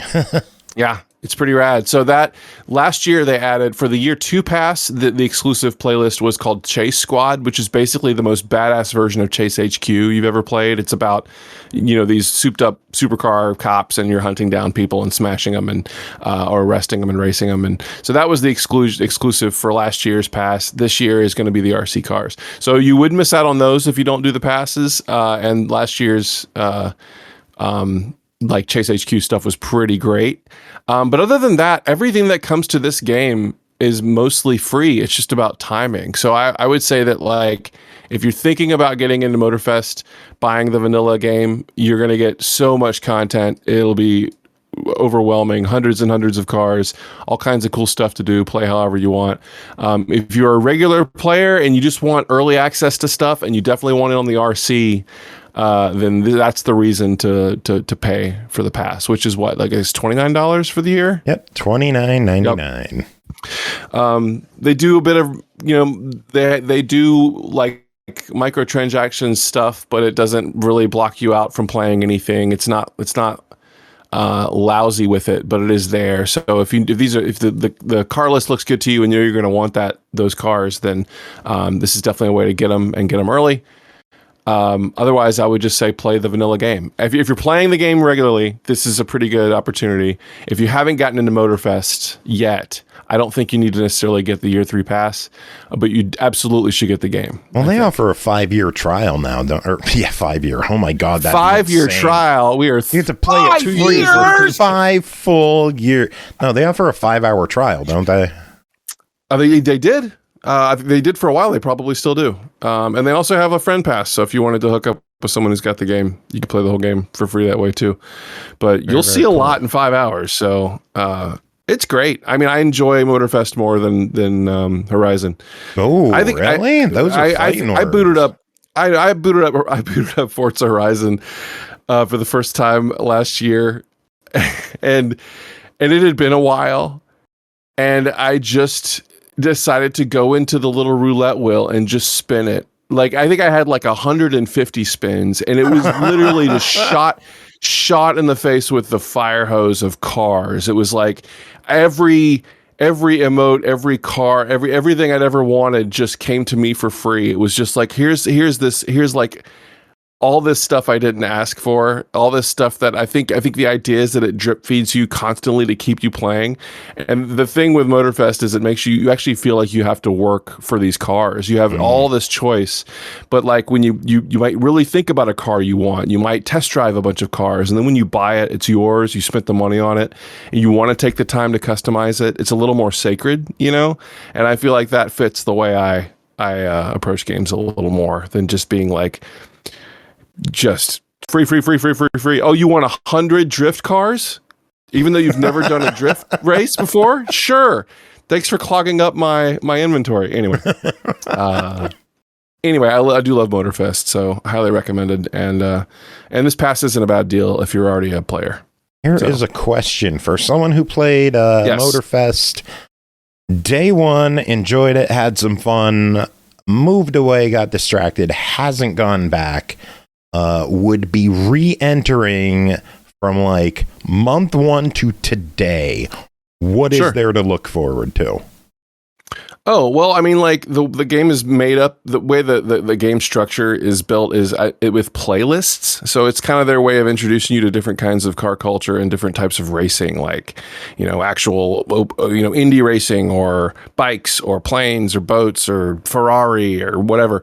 So I feel like the number of playlists that have increased by 3 to 4x, like tons and tons of playlists to play, and then driving around the world, there's just tons and tons of activities. Like I said, they built an entire new island. They've built extra racetracks. There's this one Red Bull sort of party center you go to, and you can drive your car into a cannon and it shoots your car out across the map. That like weird stuff, that kind of like cartoonish stuff that didn't exist before. And of course, you can still turn into an airplane in real time, fly into the air, then turn into a boat and land in the water. It's that game. It's the one that did that. So you can change your vehicle in real time while you race. So it's just a giant playground. Around, turn into a car in the air. Yes, and fall forever. Land into the ocean anyway. Yeah, get Maui's there. You just turn into an airplane, fly over the volcano, turn into a boat, and then just boat into a volcano. Like, why not, right? Because you can. So yeah, it's a lot of fun. And then there's Demolition Derby and there's tons and tons of stuff that's in there to just kind of. It won't feel overwhelming going back in. It's not going to give you tons of checklists. It's just going to give you a lot of options of new things to do. So.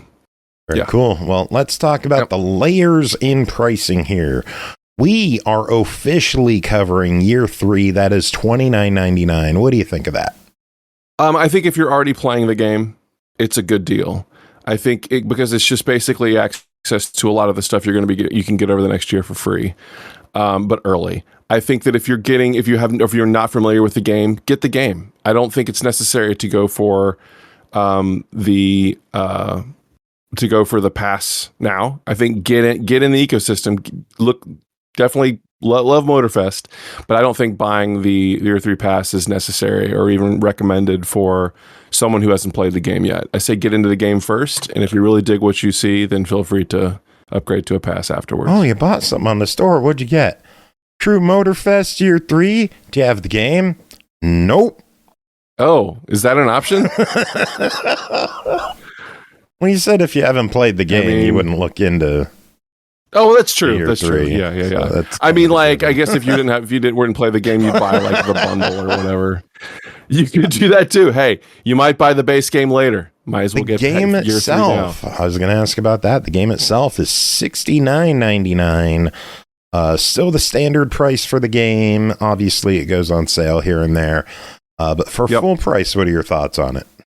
I think it's great. I think it's the best value in like an arcade, in a real world arcade racer. I think it's the best out there. It's loaded, and they've already made promises for what the next year is in terms of content. So, yeah, it's a great deal. Very good. And finally, game is 70. The year 3 complete edition is $120. That gets you the $70 game and 3 $30 season passes for $120. If you're into the cars and the skins and all the other stuff, I'm assuming that's the no-brainer, right? If you want lots of cars, that's the way to do it. Otherwise, I don't think you'll be missing out on too much that's been made over the past couple of years. A couple things like the Chase HQ mode I mentioned, the RC car stuff coming up this year. You'll miss out on some of that, but pretty much everything else is already available. So if you love cars, if you want, and there are rad cars, then if you're a car person, then look into it. Just do your homework before you drop 120 on it for sure. Yeah. And if you're on the fence, you could always grab a month of Ubisoft Premium. It's $17.99 a month.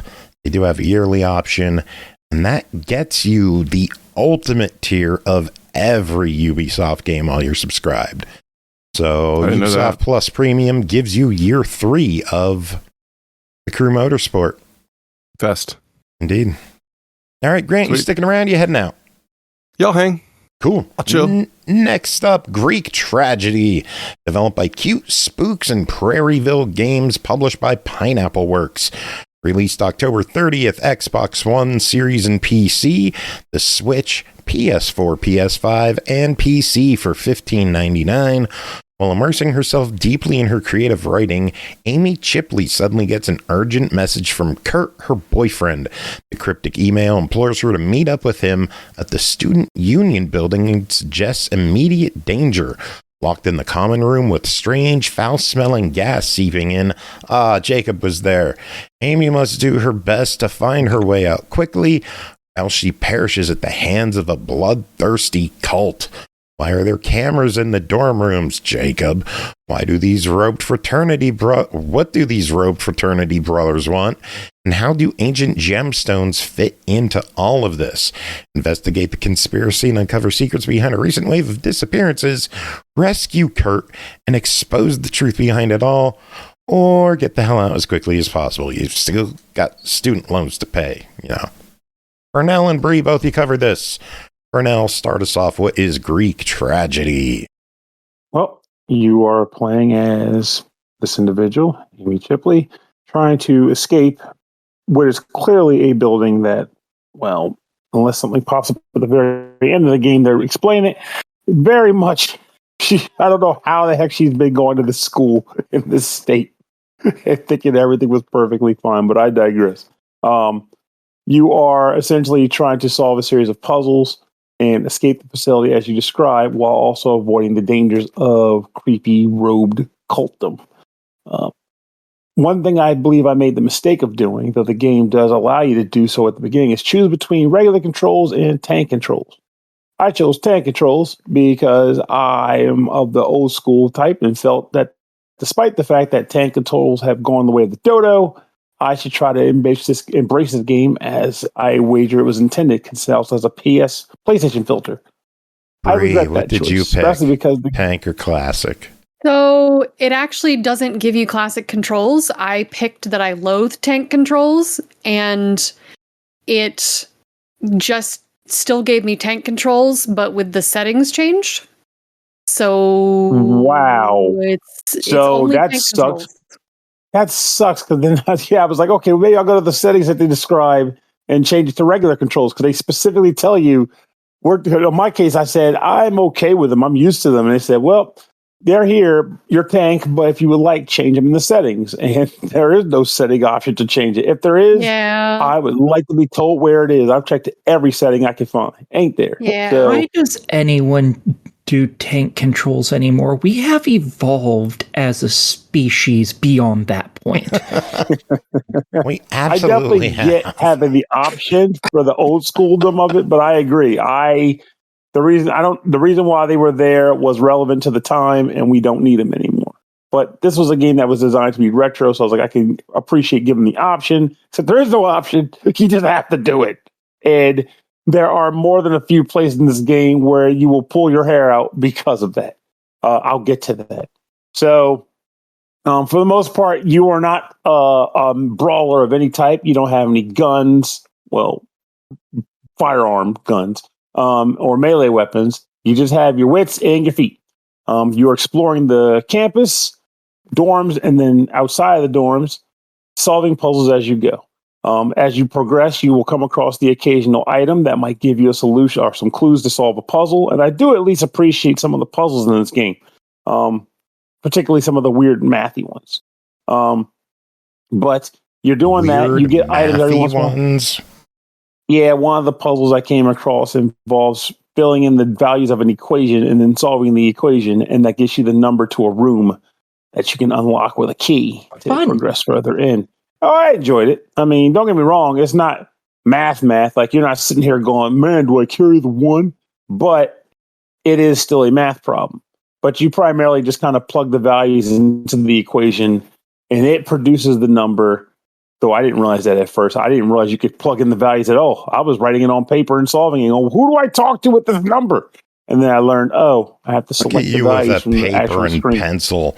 What other kind of tools are you using in this game? Well, eventually you find a stun gun, for example. Stun gun is your way of defending yourself, essentially, because the stun gun comes with a number of charges. You can charge it at various charging stations. And you can use this bad boy to stop jerkbags in their tracks, usually roped figures and with swords that are trying to slash you to death.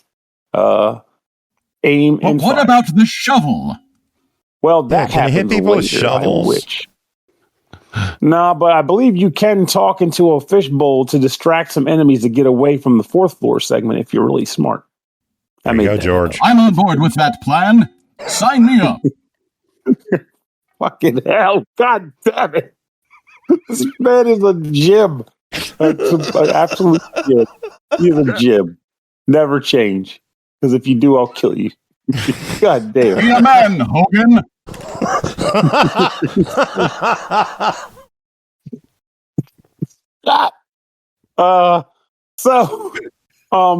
I will advise right off the bat, though, to turn off the PlayStation filter that they give you.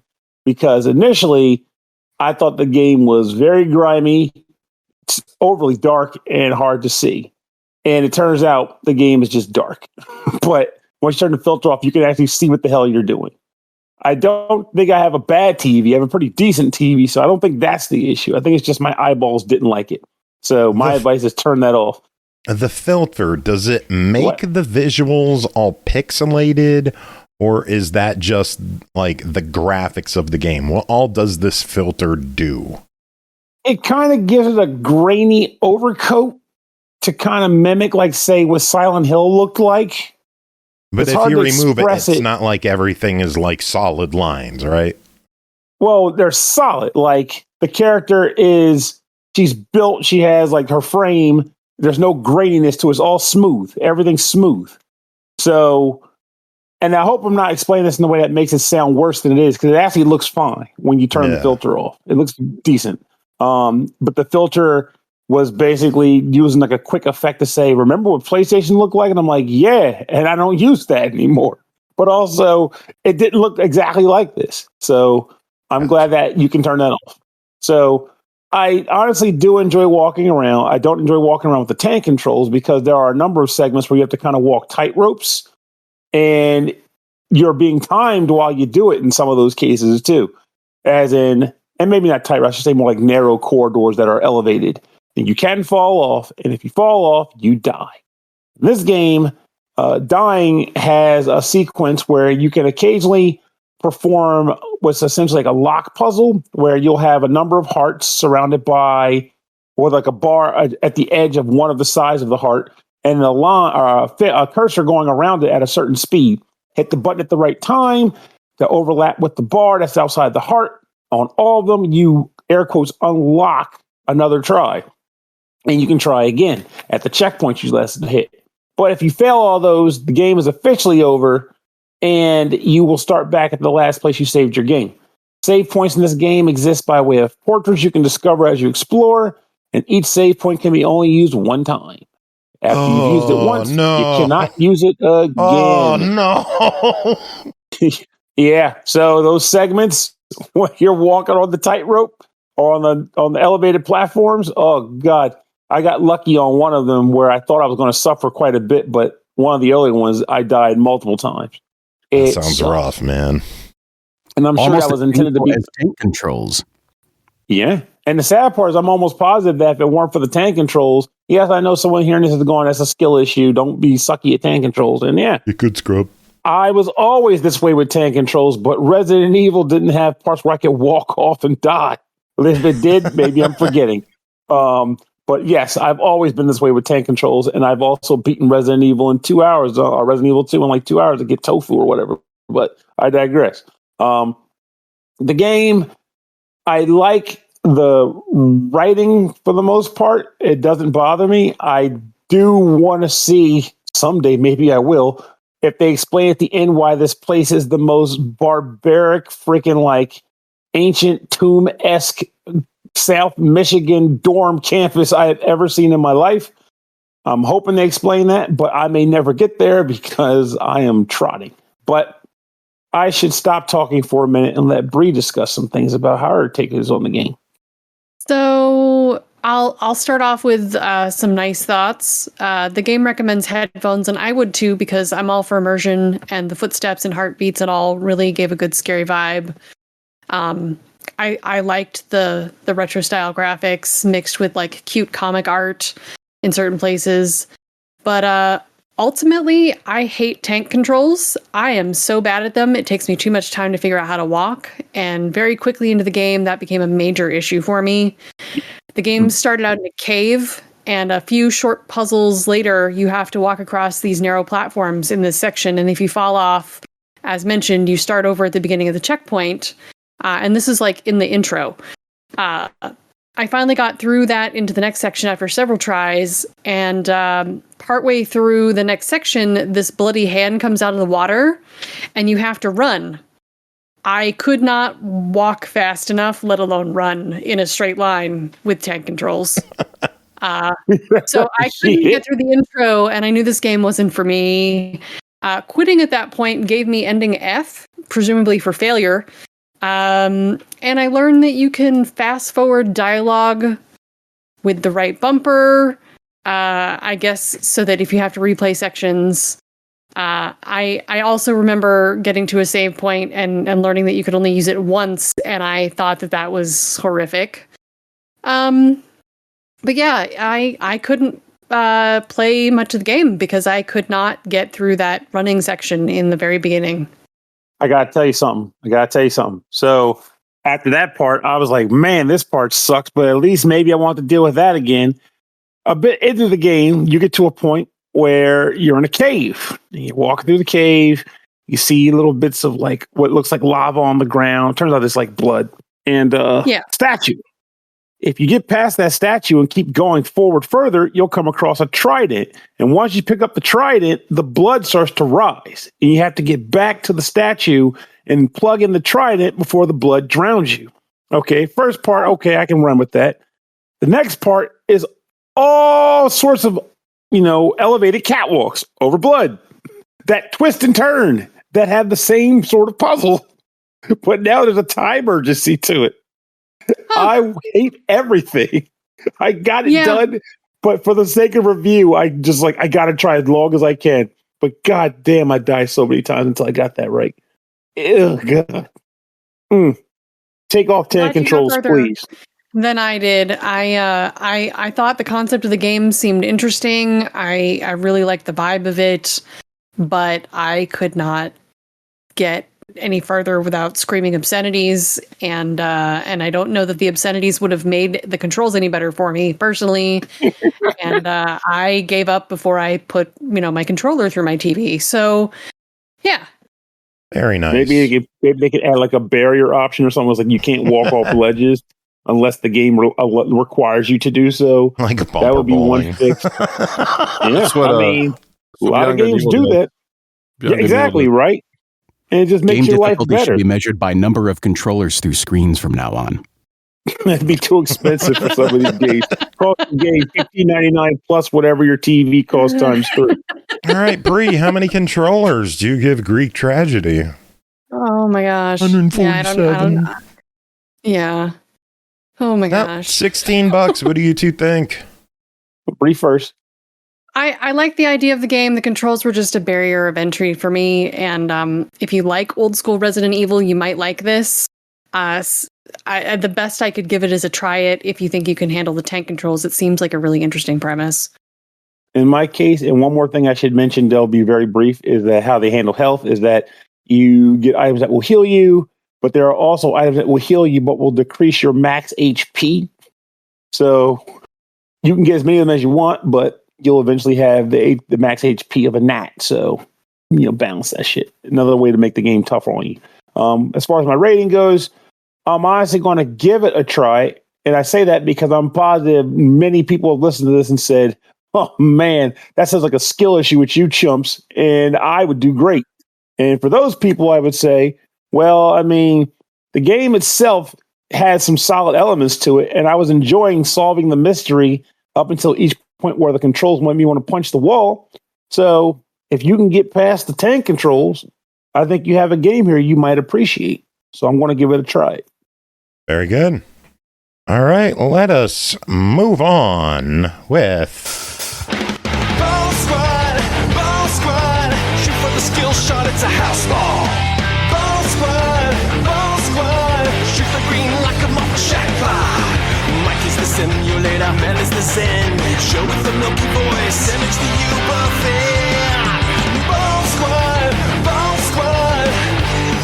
with a ball squad. Not often I get to play the full thing. Is this still a family show, or does Ball Squad think what I think it means? I didn't know it had a full long. You didn't know it had a full version? No, that's the first I've heard of it. There and you it's go, awesome. Pernell. You learn something new every day. You know who made that? Ball Squad. I want to say the person who's about to do the next review. Ironically, no. Bri has not done the Kind of music. funny. No. Oh, I was wrong, man. Next Nice. game is XENOTILT, hostile pinball action, developed by WIZNWAR and Flarb, published by Flarb. Released October 30th. Wait. You can't pull that. You got to tell me you wrote it if it's not Grant. It is Grant. It's me. That's what I was saying. He's not reviewing We're not this. doing the review. But I'm not doing the review. That's the trick. You got You two. Oh, he got you. You sack of... my You heart got hurts. Time to got throw a got, controller sucker. through the screen. Here we Got go. him. Well, because of the price of that TV plus the price of XENOTILT. Well, there we go. I'm poor. Released October 30th on Series XS and PS5 for $19.99. Lightning Strikes Again. XENOTILT, the sequel to the cult hit Demon's Tilt, Get ready for another pinball fantasy. XENOTILT shreds the envelope with face-melting gameplay and graphics. Bri, you check this one out. We were hoping to have the Arcadian join us tonight to chime in on this one. Fortunately, he had kind of a crazy night. Grant, did you hear from him at all? No. Apparently some guy almost hit him on his way home. Oh, No. jeez. Oh, Yeah, so how's XENOTILT? So, first thing I wanted to mention is that I love that most of the store write-up for this game, the title and the developer and publisher name is in all caps. It's great. And I think that's important to mention because this game is all caps. This is the most complicated, complex pinball I've ever played. The theme is sci-fi with like space bugs. The setting is something like a big ship being invaded by aliens, and our ball is part of our targeting system. In fact, when you lose a ball, it says signal lost. The pinball has this pinball has difficulty modes. So first of all, you have normal mode with classic rules. You have X mode with new rules and bonus subtables. Then there's hardcore, which is a one-ball mode with punishing difficulty and smaller flippers. And crisis mode, which is a time attack mode where you collect time medals and crisis targets and try and survive for 20 minutes. And I've got the game up in the background. I need to turn it down because I feel like I'm yelling. All right. So if I gotta you say, I play love how much XENOTILT- caps lock are used on the store page as well. Exactly. It's great. But yeah, Honestly, if you should probably keep the sound up because then if you're yelling, it just matches. It's fine. It's all caps. We got some fucking pinball! If you played Demon's Tilt and you liked it, you're in for a similar but perhaps improved experience. It's like a bullet hell in a pinball table, and it's chaotic fun. You need to rapid fire your ball with the flippers, and most importantly, don't lose track of your ball because there are enemies everywhere, and the table has 3 sections of playfield you can operate in one at a time.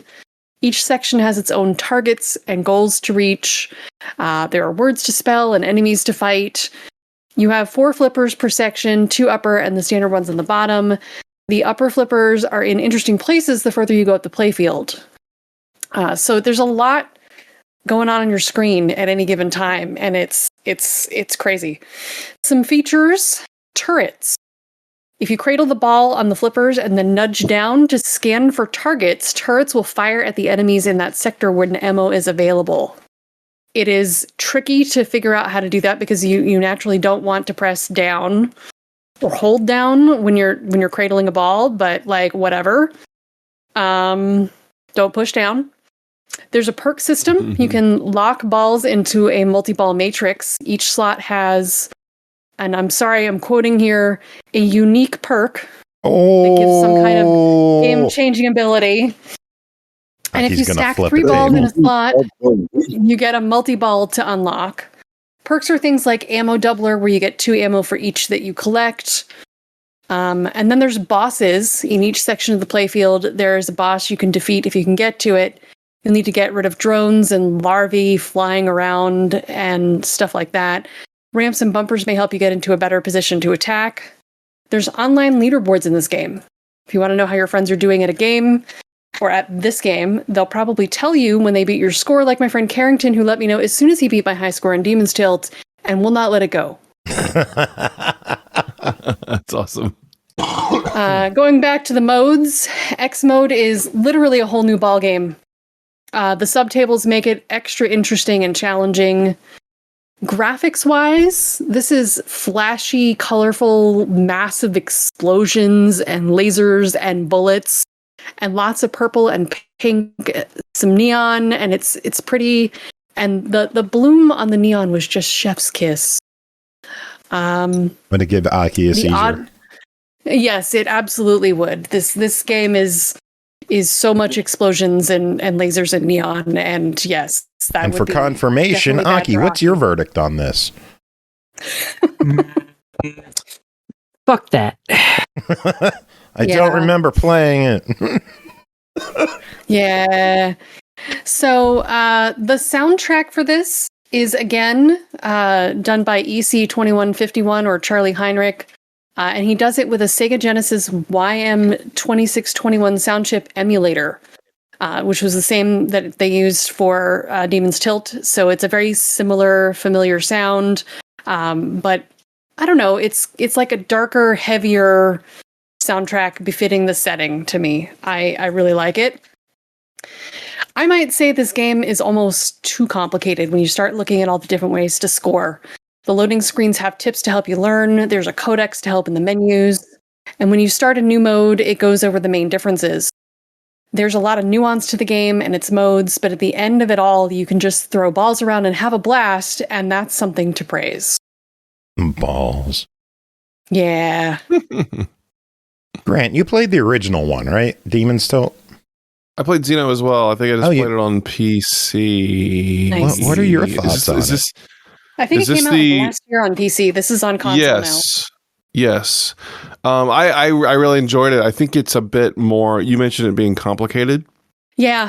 I think it is as well. There's a lot going on. I remember we did the interview with him, and he talked about how he just kind of kept adding things, and it's wild. I do wish there was maybe a mode that was a bit more of like a straight points mode where there wasn't so much of the kind of path to follow, because it does get a little confusing, but it's a lot, but you also get used to a lot of that as well. So I think it's definitely got a tail, longer, made to be played much longer than some of the pinball games we're used to reviewing, but it is a lot. I did really enjoy playing it vertical monitor mode. Really kind of helped, like Tate mode really helped with like visibility. It'd be kind of like playing the Switch sideways or something, just because it's a vertical game, even though it's got a little more width than some tables. But and but it's a vibe, man. Options here as well, so on console for the vertical display. So yeah. I'm not against it. What you do, it's like I used to play Ikaruga like this. You just like lay down on your couch with your head on a pillow. and then flipped, and I'm not kidding, it works really well, and then you just sort of forget the room is sideways and you're just like laying down playing a game, and you've got this gigantic television vertical similar vein, completely different genre. When you would have to do like lefty flip in Guitar Hero or Rock Band, lay upside down on the couch. Interesting. Oh wow, that's what I did. Man. That's $20 on XENOTILT. What do you think of it? I would say this game isn't just for pinheads. I think this is for lovers of bullet heaven who have dabbled in pinball. Like, you're going to find fun with this. It's complex in great ways. It'll help with your visual acuity, trying to keep track of the ball, and learn where to aim on the table. Like, I would say even when I lost fast, I felt like I was making progress in learning the table, and the score is rewarding for so many little things. It racks up fast, and I'm hooked. I would say it's a great price, and I would give it a buy it. Very good. If you do not have XENOTILT or Demon's Tilt, there's a 2-pack. Both games for $35.99. You save $4 on them. What do you think of that? I think that is a great deal. Very good. Do it. And with that comes the end of... I like that song. When I did the little major R&B flourish at the end of that as a joke, I never thought I would hear it 1,000 times in my lifetime. I'm okay with it. Did you ever think you would ever hear us replay the acoustic version? No. No. Because I have that up my sleeve, right? Oh, I do. I know it's there and ready. What else do you have up your sleeve?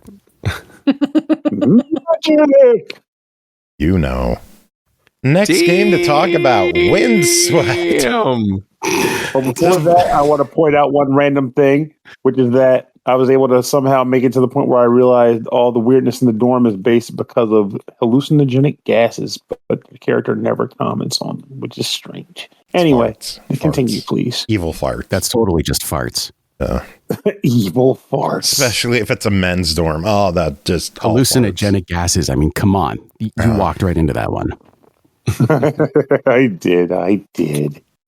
Next game, Windswept, developed by WeatherFell, published by Top Hat Studios, released November 11th, Xbox One, Series X and S, Switch, PS4, PS5, and PC, $19.99. Marbles and checkers need your help finding their way home after being swept away in a storm. In this 90s buddy platformer, there are tons of stuff to do and even more to collect. Don't be fooled by its cute charm. The journey home won't be an easy one. Pernell, tell us about your time with Windswept. Okay, so Windswept has you playing as these two wonderful, wonderful friends, whose names of which I did not know until you just said them. Marbles and checkers are a duck and a turtle. And they I are like that adorable. the store page has like emoji of a duck, marble, and emoji of a turtle, checkers. I've never looked at it. I just play the game, okay? And I love it. So, with that said, this game can best be described for those who may be in the know as indie developers take on the classic Donkey Kong Country. These two characters are buddy. They run together throughout the stages, though they may not always be together because you initially start out as the duck. And eventually you can find a bubble that contains the turtle. And then they become friends till the end or until they take a hit, whichever comes first. Each character has their own boutique of moves. And these moves can be used to attack opponents, to gain momentum when platforming, simply platforming. And that be the basis of it. But when they are together, they can do unison or combo moves where one can piggyback off the back of the other and then trigger other moves. And that creates all sorts of ways to traverse throughout the map. Like, give you some small examples. You might be able to put the duck on the back of the turtle, jump, and the turtle can launch the duck into the air. You might be able to kick the turtle across the floor, and then as the duck jump on the turtle's soft stomach to bounce up to a higher platform. And there are other things you can do as well. You get the boutique of moves from the very start of the game, though the game has a way of kind of teaching them as you go through the first level.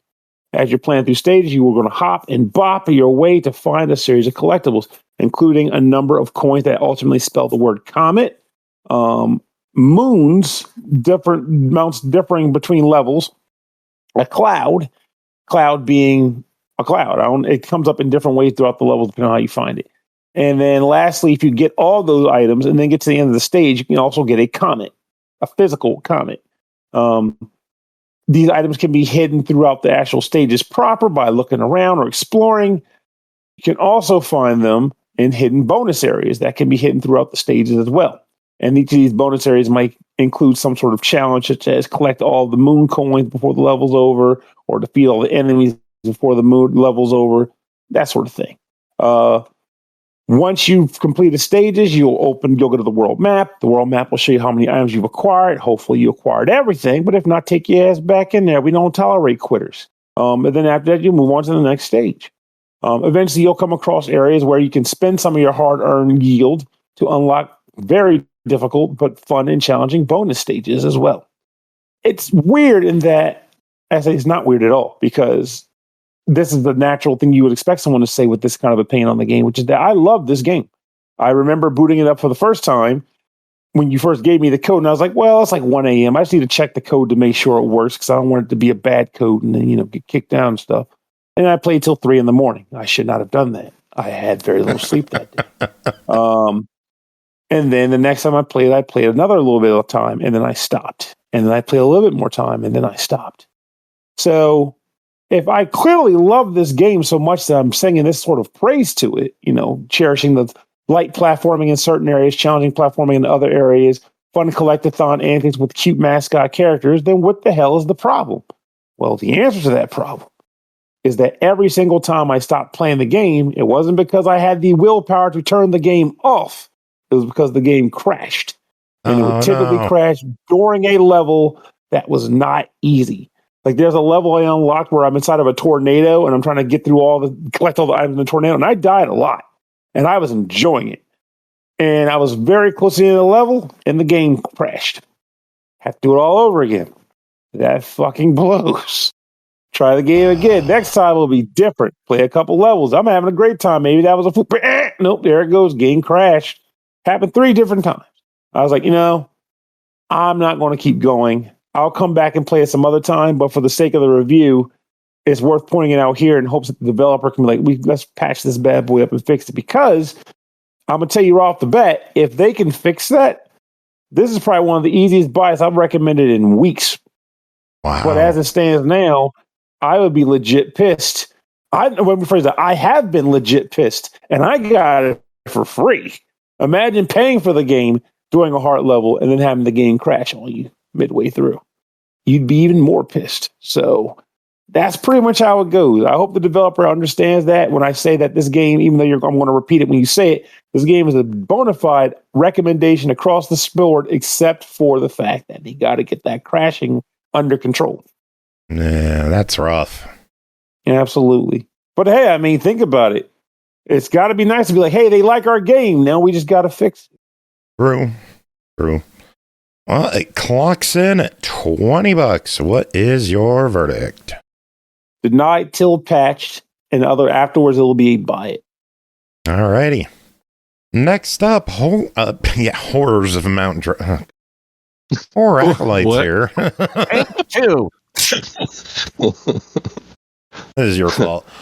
Next up, Heroes of Mount Dragon, developed by RuniQ, or given the capital Q, it could be RuniQ. Hockey, does that count? Uh-oh. Published by Indie.io. Released November 5th on Series X and S and Xbox PC for $19.99. Step into the magical world of Una, where ancient power stirs and chaos rises. As one of 8 dragon-bound champions battle through the monster-infested lands, master unique fighting styles, and transform into awe-inspiring dragons to reclaim balance. Whether you're flying solo or brawling alongside friends, prepare for a fiery showdown. Or Acolyte, you spent some time on this one. Give us the rundown. What is Heroes of Mount Dragon? All right, so the celestial dragon battles turmoil in the 8 kingdoms as the last of his kind. As one of his final acts, he finds a chosen hero from each of the kingdoms and infuses them with the power of dragons. But before he can train them, he disappears. Heroes of Mount Dragon is a side-scrolling brawler with a bit more of a narrative element than most games in the genre, although its story is not very involved. The adventure mode for this game is divided into 4 chapters. Each chapter, you go to one of the homelands for a specific playable hero, starting off the chapter with a narrated cutscene with the hero's backstory. Each character backstory usually has one antagonistic character in their past that they had previously dealt with, some of whom even died, and now these individuals are suddenly back and causing mischief again. How are these adversaries returning, especially those that are thought to have been dead? Who knows? Everyone just kind of keeps going on with their business, trying to solve their problems with these adversaries until the mystery kind of comes to light. I don't want to spoil too much about what happens, but yeah. So as I mentioned, there are 8. Oh, sorry, I didn't mention that. There are 8 playable characters, all available at the start of the game, but only 4 of them appear in the main story, which I thought was odd. Not really a spoiler, but there is one part in the game that mentions that the 4 other characters might get their own story one day. So I'm not sure if that'll come in the form of like DLC or if that'll be like, free update, a title update or something like that. Yeah, I'm not sure how that'll work, but anyways, yeah, so the 4 playable characters, they're kind of your typical fantasy characters. You got like your Shadow Elf Rogue, there's Arcane Wizards, Human Barbarians. I only got the chance to thoroughly see the playstyles for 3 of the characters, so I'm not sure how much the characters differ in their playstyles. But between the 3 of them that I saw, I would say only one of them was a lot different than the other 2. Each character has 2 attack buttons that eventually can be used to form basic combos. For example, the Elf Archer character I played as started out with an attack that can shoot arrows and then one that was used for kicking. Disposing of enough enemies allows your character to eventually level up at the end of a level. This gives you access to more attacks, increased health, or enhancements for your dragon form. There's a bar on the screen that fills up slightly each time you kill an enemy. When you fill the bar, you can temporarily turn into your invincible dragon form that allow you to breathe fire around the battlefield, shoot fireballs, or once you level up enough, you can unleash a devastating attack that usually spans the whole battlefield, but that'll be specific to each character. One of the ones, for example, is like a massive barrage of fireballs that just like spew all over the battlefield. As I mentioned, leveling up also gives you access to more combos. For example, the archer I was using can eventually shoot like two, kind of like a chain of combos, like 2 arrows, and then do like a long-reaching kick that pushes enemies back, or do like a double kick combo, then allows you to follow up with shooting arrows up into the air that kind of launches the enemy into the air. Then you can do attacks like charged arrow shots, and then eventually gain like a poison effect that's added on to the charged arrow shots. So there's some utility effects essentially. Each character also has a very critical dash mechanic that refreshes quite quickly. So you can kind of use this to weave in and out of combat, which makes combat fairly fluid. As mentioned, the game's divided into 4 key areas: the Cursed Forest, the Goblin Plains, Forbidden Desert, and the Elven Sanctuary, which with each of these areas divided into 6 levels. Each level has you moving from one side of the map to an exit point on the other side, disposing of all the enemies in your path. As you move along the way, you'll get locked into areas with these enemies, and they need to be taken care of in order to progress. Sometimes there'll be multiple waves. Occasionally there'll be slightly alternative objectives, so you'll need to like survive for a preset amount of time, or don't get hit for a preset amount of time, or even destroy like some evil summoning totems. You may also run into some traps, like automated spikes, pillars that shoot darts, or laser pillars.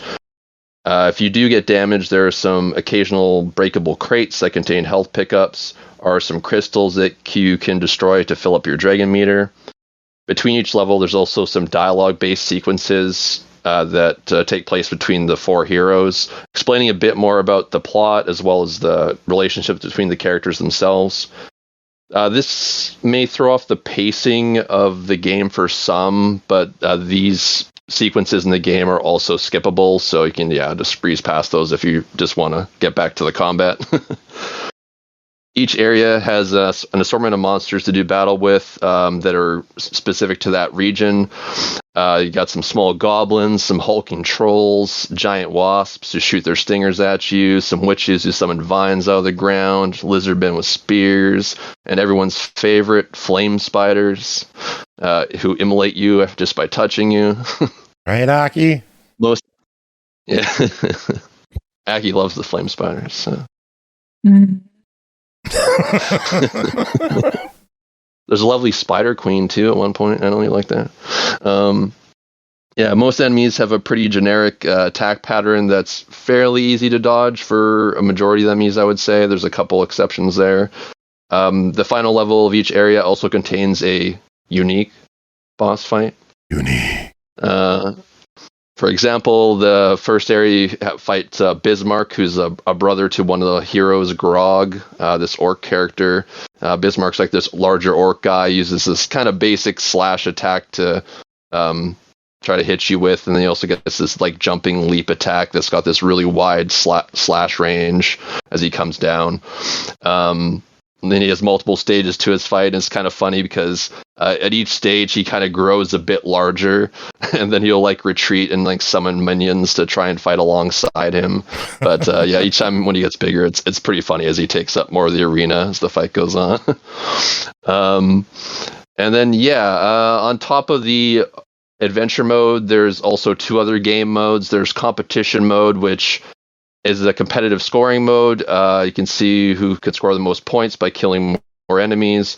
You can set a list in advance of what levels you want to play for the challenge. In this mode, you also get power-up cubes that will spawn, and the players can attack these, and the first person to break them will get a one-time use power-up. So I didn't play this mode very much, but it seemed like there's one that damages all of the enemies on the screen, or another one that gives you like a 2-time score modifier. then whoever has the most points at the end wins between who's ever playing.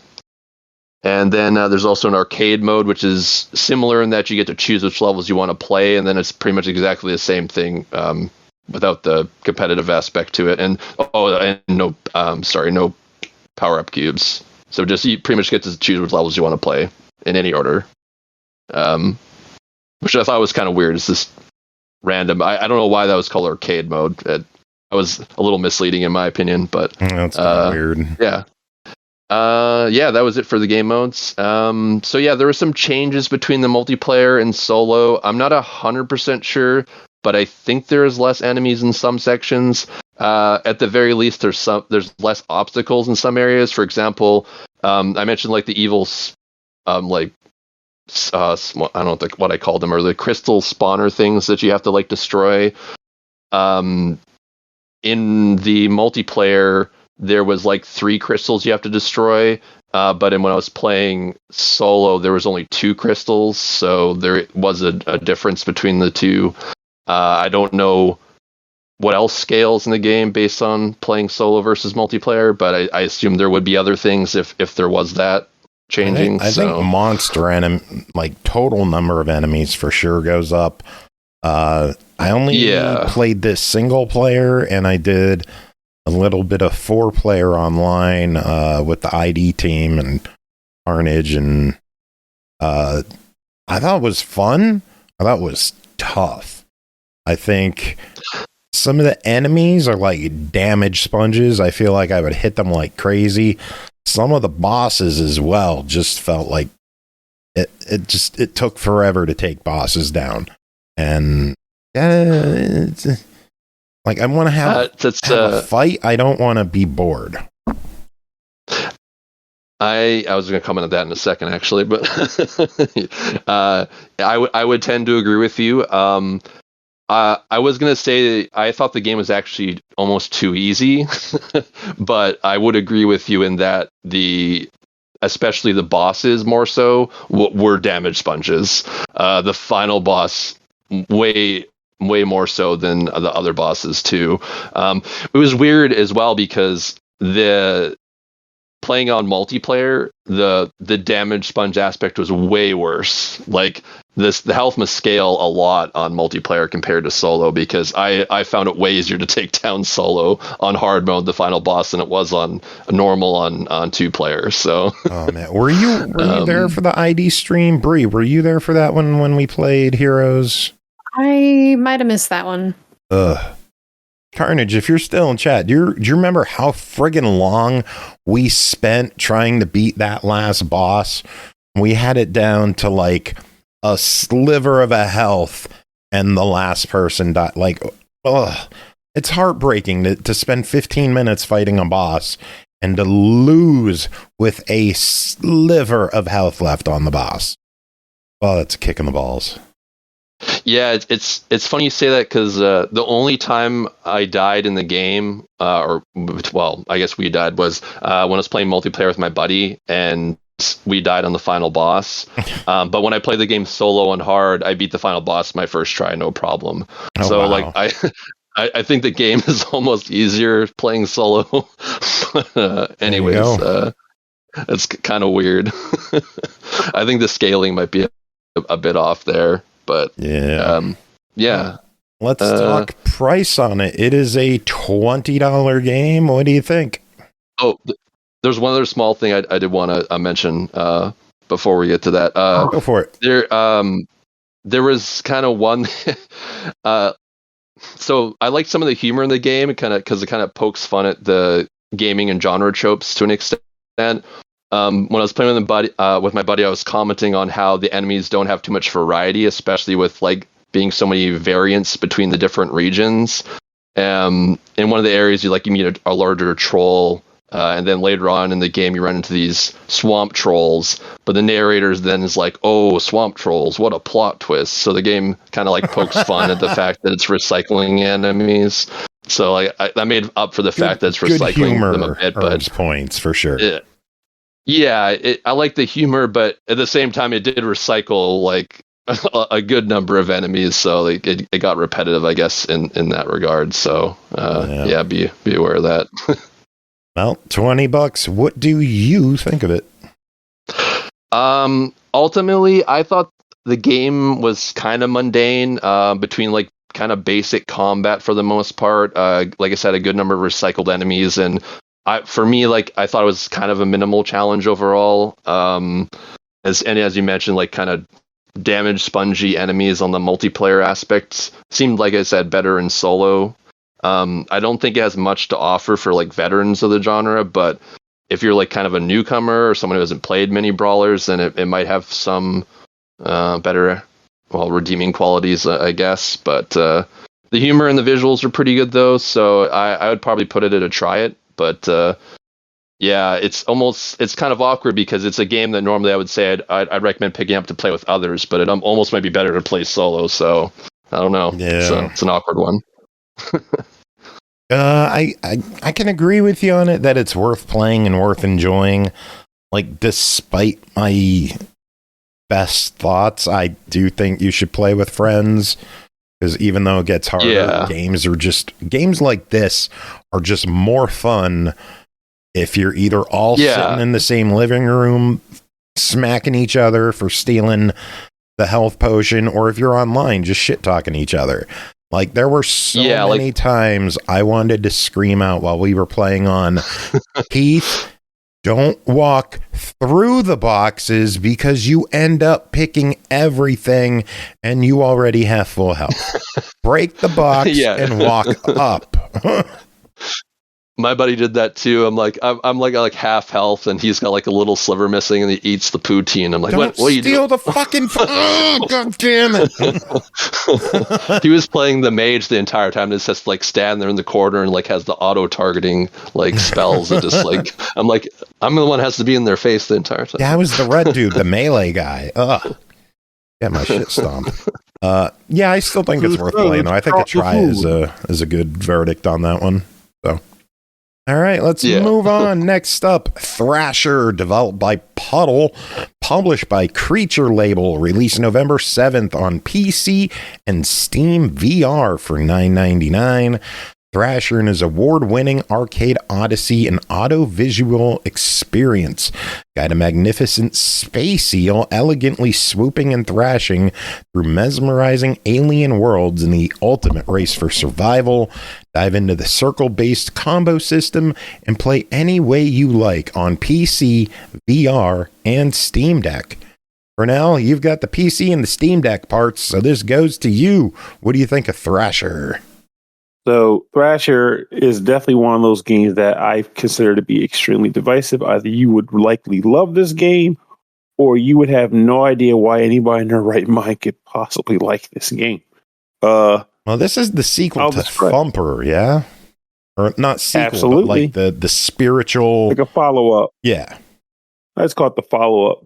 That way that we don't put the illusions on like, oh, it doesn't play like it or it plays exactly like it. I don't know. This just says from the artist and composer behind Thumper comes Thrasher. I've never played Thumper, but I have a buddy who swears by how awesome that game is. And spoilers for the end of the review, I have a feeling he'd probably love this game too. But I'll describe it and go from there. So how would I describe Thrasher if I were trying to use something of a likeness? And the way I would do that would be the old Sega Saturn game, Knights. In the game Knights, you played as a jester flying through dreams to MacGuffin something. But the whole way they confirmed that as the gameplay itself was you were splying and weaving and flipping through loops and circles, trying to string along a combo to, I guess, basically get a perfect run. That's what generally the master started doing, making perfect runs, flying through loops and circles. And this game is pretty much exactly like that, minus the dream worlds and more of the acid worlds. You are a space eel, and each level that you can play in is broken up into a series of waves. And in those waves, even though they will throw mechanics in here and there to kind of shake up the formula a bit, you will be tasked with flying through a series of objects. Sometimes it might be bubbles, sometimes it might be lines, Sometimes it might be a sequence of lines, etc., etc. You smash through those lines as quickly as possible. Boom, you move on to the next wave until you get through all the waves and get to a boss fight at the end where the boss appears and you have to do the same thing again as in flying through a series of waves, a series of lines or bubbles or etc. As quickly as possible, which will then reveal an object. You hit that object, boom, you do damage to the boss. Do damage to the boss 3 times, and that boss dies. Eventually, you start adding obstacles in the way too, in the form of red objects. Hit these red objects, boom, you take damage. So in the form of damage in this game takes the form of lost time. Because you see, high scores in this game are all about how much time can you have on the clock when you finish a stage. Every time you take a hit, you lose some time. Every time you beat a section, you gain some time. So how to describe that, I guess, you got 5 minutes. I don't think you ever really get. No, you do end up with 5 minutes. Let's say you have 5 minutes. You crash into an object that takes, 30 seconds away. You then hit all the other stuff as quickly as possible. That might take you 10 total seconds, taking the damage plus hitting the objects. You are rewarded 13 seconds. That's what I'm referring to by that. So the net gain minus the net loss equals your score. The controls can be done in a number of ways. You can use the thumbstick to fly your ear all over the place in swishy, swashy ways, using the trigger button or the A button to dash. And then there is my preferred but also most hated control scheme, meaning that it is by far the one that feels the best, and if I were a master, would probably also flow the best. But I suck, so I can't do well with that one. I enjoy the feeling, but not so much the scores I get. So I stuck with the thumb pad until further notice, or the thumbstick until further notice. But you can use the second one. You said trackpad. Okay. That's what you mentioned like how it affected you, but you didn't say what it was. I was going to get into it, but I started getting sidetracked by how much there's it mouse frustrated control me. too, but, isn't there? Yeah, but I didn't bother with that. I was on Steam Deck exclusively, but I would wager that the mouse controls are on par with the trackpad, except you're holding a mouse, because the trackpad mimics a mouse, but you're moving your thumbs or fingers over it to simulate the motion. But one thing that makes this particularly cool on the Steam Deck is that both trackpads work as the mouse. So if you are particularly coordinated, you could execute some pretty awesome turns by like flicking your right thumb in a swirl motion while then immediately following by pulling your left thumb down to this kind of quick turn dash. Oh, and look at Mr. Coordination over here. Hey, I didn't say I was the best, but I am straight decent. I can chew gum while I do it. Fruit stripe gum, no less. But like essentially, if you get that feeling right, it feels awesome. Maneuvering this bad boy, bobbing and weaving through red, picking up the power dash and dashing through a thing to crash through it, boom, get more lines, yada yada. But the game, for me, the weird thing about why I can see like, why would someone not like this? It sounds like you are talking quite nicely about it. And that is because you have to really like this state of flow. You have to really like shooting for the high scores that exist in this game, because I feel like the gameplay kind of reveals itself very fast. Like the backgrounds might look trippy, but it's always a fairly stationary screen, likely because it was designed to be worked in VR. And it's more about the hand movements than anything else. But you're always on a pretty stationary screen. The things that are really active on the screen are the actual things you're crashing into and the lines and circles you're trying to avoid. The bosses on each level, even though they look different, and when I say level, I mean level. Each wave of that level, or each round of that level, is the same boss. So you got to fight the same boss 3 times. You go to the next level to fight a new boss. But they all, for the most part, perform the same way. It's just whatever the level gimmick is that they want you to invoke to eventually reveal the gem to crash into the boss's face. I can see a number of people playing this and going, man, where I feel like I'm already lost interest in this game. I'm kind of done. But by that same token, I can see someone that gets into this, gets the sense of flow of like maneuvering the eel and seeing that they're not quite high enough up on the leaderboards. And that's when the crack sets in. And you need to get another high score and another high score. heaven forbid you get a friend that's playing the game, because now you're trying to beat each other's high scores. You see what I'm going at with this. And it also sounds very nice. I imagine if playing this game with headphones, it would be that much better. So as to say, I feel kind of torn on the idea. Like, this may well get a hard try more towards the buy it end than the other end, because I didn't come away with this game being like, oh, this is a game that you have to play or everyone's going to love this game. I came away feeling half of my brain hates it and the other half just wants to go one more round.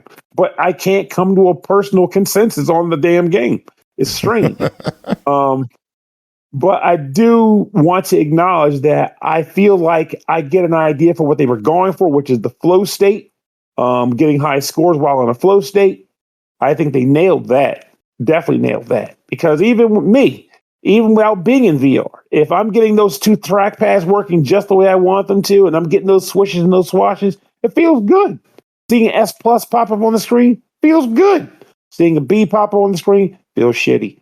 But that is a good shitty, because it means I know I should have gotten an S plus, and now I got to try it again.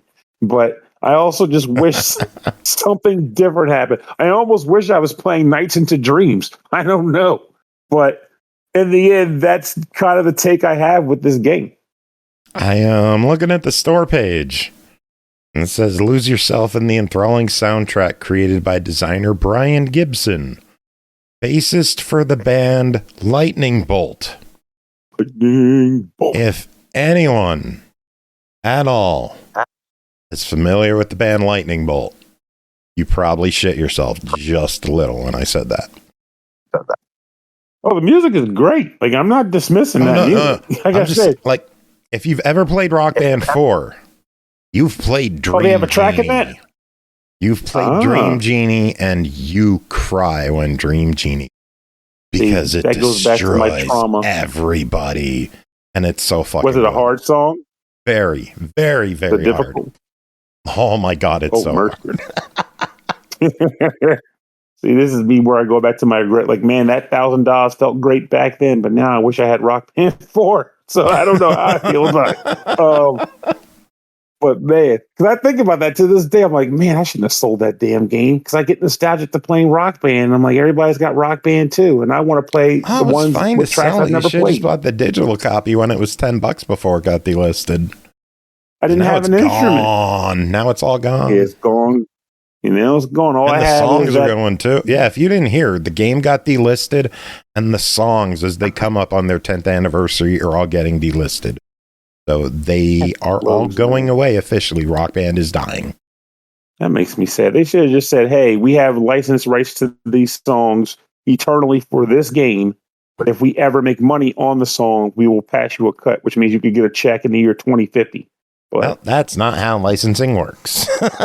Licensing fucking sucks. It does. Thrasher clocks in at $10 dues. What do you think of it? I am try, because again, as I described it before, this is definitely a love it or hate it, but it stems from the idea of you wanting more about the music vibe and the flow state than constantly changing and adapting craziness or whatever, because the game does feel very samey. It's just a good samey. All right. While we do the next review, look up YouTube and find a guitar chart for Dream Genie by Lightning Bolt, and let me know what you think. You know what? I will. I might pop out of this, but I'll come right back. Cool beans. Next up, Cling to Blindness, developed by Lizardry, published by PLAYISM. It released November 7th on Steam for $5.99. Abide by 3 rules. 1, do not talk about Fight Club. Wait, no, wrong thing. Never remove your blindfold. 2, don't let Ashioto catch up to you. 3, collect all 5 talisman. Cover your eyes, trust your ears, and cling to blindness, like the name of the game. Aki, did you cling to blindness? Yeah, I've clung to it for over 30 years now. Yeah. How's it going for you? It fucking sucks. Is it worth $6? Sure, why not? Yeah, I think you can probably get it easy, a little cheaper. I'm sure there's a pen somewhere out there in your house or a pencil. Whatever. You can get blindness real fucking easy, folks. What is Cling to Blindness? It is a very short narrative, audio-only game. We've done one other game like this years ago now. And basically these are games so that either you can experience blindness and also for, people who are blind to actually be able to play because it doesn't require graphics, which is nice. So everything about this is all, audio. It is very important to have the audio, and they suggest playing with headphones, and that's because it's really reliant on audio. Who would have thought? So yeah, you play as a young woman who has decided to do this ritual to invoke this monster/deity thing of this village to basically get a wish, more or less. And she's wanting her friend Hare back, who disappeared months ago. So the thing about this village is you have to go there with a blindfold on, and when you're there, this deity thing walks after you and tries to capture and kill you, or something of that nature. Don't let it catch you. Bad news, man. Bad news. And while the ritual is going on, you can't remove your blindfold, or else you automatically lose. And if you lose, it appears like you more or less become this deity. And the thing is, the deity can't leave the area. So it's kind of like, you invoked me, and now you're trapped here. If you fuck up my rules, you little shit, more or less. Another one is in order to finish it, you have to find all 5 of the talismans. And then this deity will basically grant you your wish. And so you're brought there by a person who calls themselves your guide. And once she drops you off near the village, she's like, okay, that's it, because I can't go in. I don't have a blindfold on. So I will call you. There's a big old payphone in the middle of the town. So if you hear that, get there, and I will call you if anything important happens. Otherwise, have fun committing to the ritual. Enjoy, I guess. And then you're left to go start finding these wind chimes. This village doesn't seem to have people in it. Instead, it seems to have recordings that repeat things to you, like don't get caught, don't, take off the blindfold, things like that. It's very basic stuff. And through all this, you're also hearing wind chimes, which are attached to all of the talismans, so these blindfolded people can find the damn things. Otherwise, it'd be real fucking hard to do. And occasionally, while you're walking around, you start hearing footsteps. Oh no, that's not good. No, we don't want that. Get away from it very quickly, because that is the monster deity coming to collect your ass. And it has a couple rules that it has to follow. When you actually interact with one of the talismans, it fucks off somewhere else and takes a while to come back to you. And it can't apparently enter any buildings unless if they're closed up. So basically, inside the payphone is safe if you have the door shut. If it's open, well, tough titties to you, I guess. So those are the important things to know. And you have to go look around for all of the talismans and try to get your wish, which is is basically to free Hare, because you believe Hare did this because you think you were cursed because bad shit used to happen to you. and then she left, disappeared, and all the bad shit stopped happening. So you suspect that she came here, did this ritual, and something happened, and now she has ended up taking this deity's spot. And so you're here to free her. And this game takes a couple hours to beat, I think. Providing, I assume you can actually get caught. I don't know. I didn't get caught. Came close a few times, but I never got caught. So I don't know if that actually leads to a game over or what. I suspect it probably realistically doesn't, because this game would be extremely hard otherwise for all of you sighted people to suddenly lose that. And yeah, it is very atmospheric, because you are going around a town, so you can hear, like, they have wells, you can hear sounds reverberating off of walls, and there is some other tells for when there's a wall around, so you know not that you can't go through an area instead just being stuck there, thankfully.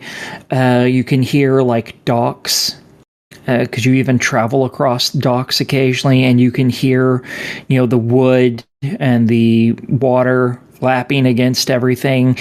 You can hear when you're in a building, when you're in a tunnel, when you're out in the middle of the damn forest. You can hear it all. It's really good. And it does have some horror elements, namely you are a sighted person who can suddenly no longer see because you are blindfolded and you can't take it off. And for that, I'm kind of conflicted because realistically, as someone who is at least partially sighted, I understand it's kind of scary to lose your sight and then be thrust into any situation, realistically. And because of that, it's not necessarily particularly hard to make horror out of, oh, you can't see suddenly, because that's kind of an innate fear for most sighted people. So it doesn't feel like in that aspect it's trying super hard, because that's just kind of like a base thing, but it really taps into it really well. So I still want to give it a lot of, woohoos, because it does it very well, and I really appreciate that, even though the concept is kind of banal to me as someone who is, again, only partially sighted. The thought of being completely blind is like, yeah, I see where that's scary, but that is low bar. It's kind of like a jump scare. Yes, you're gonna jump. That's what it is. It's not real fear in that aspect, though. Whereas this technically definitely would be, but it is very base. If that at all makes any sense. I feel like this is a game that, like, one of us would play and we'd be like, such a crazy experience to feel what it's like to be blind and how it is to go through this in life. And you're like, suck my dick. This is my life. Fuck you. Fine. Yes. Very much so. So I do actually have stuff where I can't see. So yeah. I think it worth at that price. It's definitely worth it. It's a couple hours long, and I think you're definitely getting your money's worth easily out of this. The voice acting was superb, absolutely superb, because there are some serious emotional moments in it where you're talking to where your character's talking to the guide, and when your character's just talking out loud. It's very emotional, hits really well. I'm totally for it. I think it's a great game. Cool beans. Next up, this should be a quickie. Hop in Horde, developed by and published by YUME Game Studio, released November 7th on Xbox One, Series X and S, Xbox PC for $4.99. That sound was me downloading Lightning Bolt. Hop in Horde is an addictive platform game where your goal is to collect all the coins scattered across the level to unlock the exit. But be careful, deadly traps are everywhere, ready to stop you from completing your mission. You also need to use all your wits to navigate through mysterious portals. There's always portals in these. and create magical boxes under your feet, allowing you to reach places that would otherwise be impossible to climb. Each level introduces a new wave of challenges that will test your skills and creativity. Are you ready to jump, dodge, and collect as many coins as you can? Hop in Horde is perfect for those who love a good adventure packed with strategy and action. Bri, are you ready to collect coins? Sure. How is this? This is a platformer with a cute little frog. And portals. And portals. Weirdly, our froggo can't swim, so What? don't land in the water on the beach levels. It's a platformer. You have to avoid the water. I thought it was weird, but here we are. There are enemies, including crabs and obstacles like saws to avoid while you collect coins. In later levels, there were hidden spikes that pop up only when you run over them. So you have to memorize the board so that the next, 5 times you go by there, because you'll die a lot, the stupid pop-up spikes. Anyway, once you've gathered all the coins, a portal will pop up for you to go to the next level. There are usually around 4 coins to gather in each level. But to make this even harder, there's a time limit of 10 seconds to get through all the coins and get to the exit, so you have to be speedy. There are 40 levels with 4 different biomes to jump across. Cute pixel art. The music is hopping, but there's no way to adjust the sound, which meant it started out blaring in my ears. Oh, no. And about halfway through the levels, when I started to struggle a lot with slippery controls, I remembered there might be a level skip trick from this developer, and I was right. So if you're just looking for easy achievements, this game has them. Or if you struggle like I did, you can just skip through and get the achievements. But I did give it a good try. But that timer really started to kill me. And like I said, those pop-up spikes, really, I hated them. But yeah, that's what's going on in this game. Cool. $5. What do you think of it? It was okay. The addition of the timer made this a little challenging at times, and it was nice to add some speed back into the platformer. But like I said, I ultimately was like, level skip sounds like a good idea. So I'm going to give this a try it. Yeah. I can give this a try it. I mean, it's if you like achievements, I mean, it's there. You can just get the achievements. You can just pay your money and get the achievements. It's easy. You just need a keyboard. Makes sense. Yep. Alrighty, one last game to talk about tonight is a preview of Descent of Lunaris.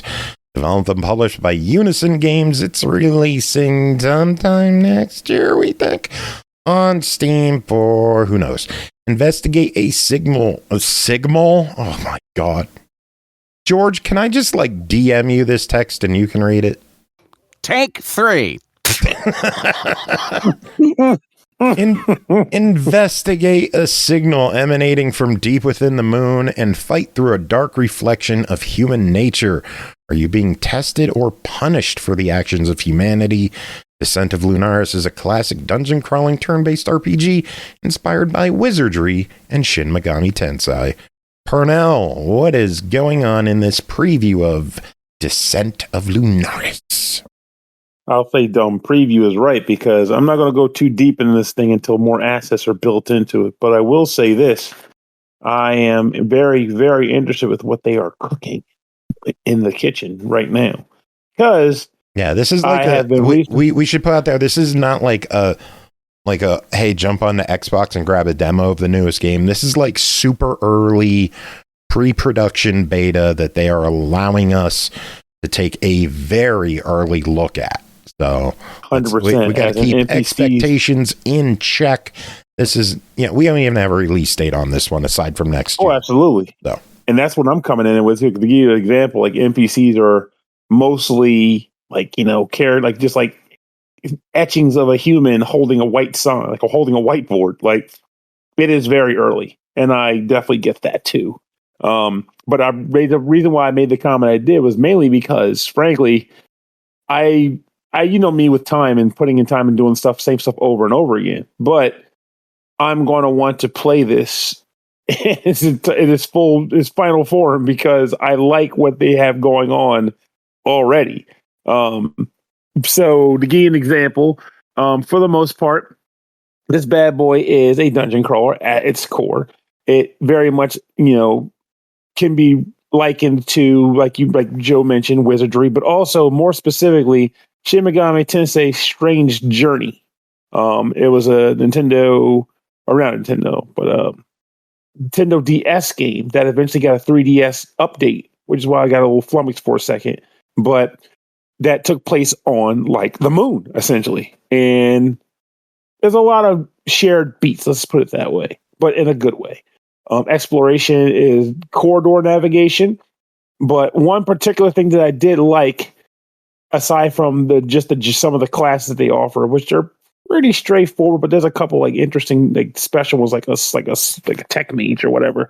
But I like the fact that whereas a lot of games will do basically, hey, here's a combat, it's turn-based, and there's your enemies, and here are you. And others will do things like, well, this is going to be a strategy RPG. This game actually does both of those things because some battles are traditional Shin Megami Tensei, battles where the enemies are on the front, and then you have your front line and back line units performing various attacks and skills. It also has scenarios where the battle is actually tactical based, and you have to base the attacks will now have, movement attack ranges, and you'll have movement ranges, and so on and so forth. But it changes the way you picture how your party's going to perform. Funny enough, though, I will also say I think it feels like the battles or enemies are a little tankier in the tactical mode for now, but we'll see how that plays out in the final form. But I enjoyed both of those things. Leveling up in this game is pretty straightforward in the sense that you get skill points when you level up, and you also get stat points. The stat points can be allocated towards strength, intellect, will, luck, the usual spiel. And you could also unlock various skills and then potentially, if you choose to, increase the level of those skills by further investing into them. Each class that you choose has their own set of skills, has their own skill tree, and their skills will basically proc to various stats on their stat board. So you'll decide how you want to build them based on how their skills are set up and what they can equip.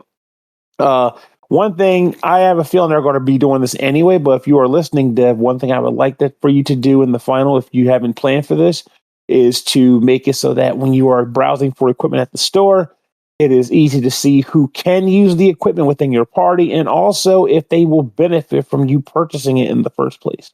In addition, finding items out in the wild, I would like for you to be able to, when you pick them up, have a direct comparison where I can see the skill difference.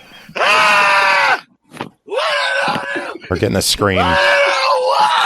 What? Thank you, Save Point Society, for raiding in. You picked a great time to come in as we were talking about the final game of the night.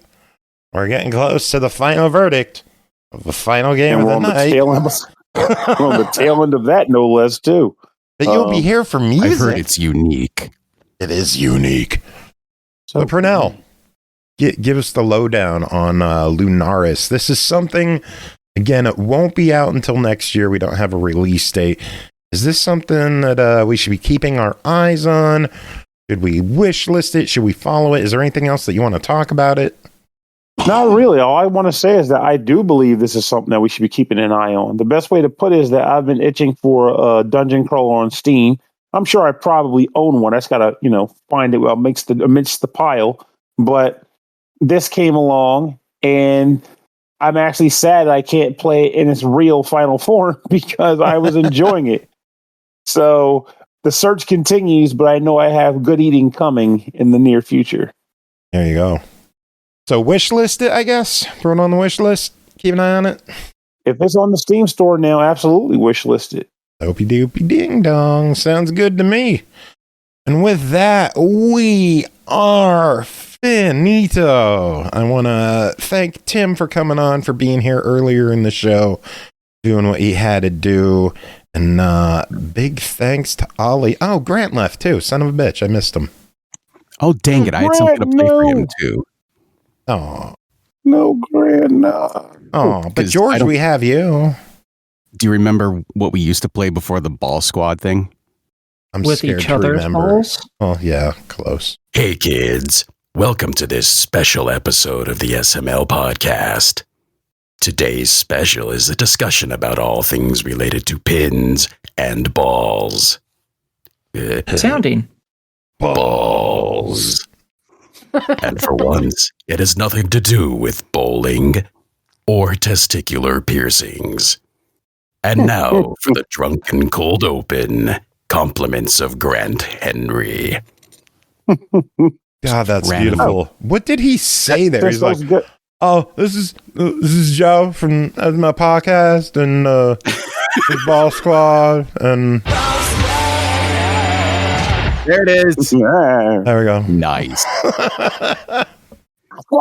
Thanks to everyone for being here. Wait. Those people that are still here, you can do the re-announcement of Norgs again since they didn't hear it. Oh. Well, those could be some good final words to end on. So before we get into music, we can let Mr. George Nowik reveal the news one more time. Can we get the introduction sound, please? Oh, yeah.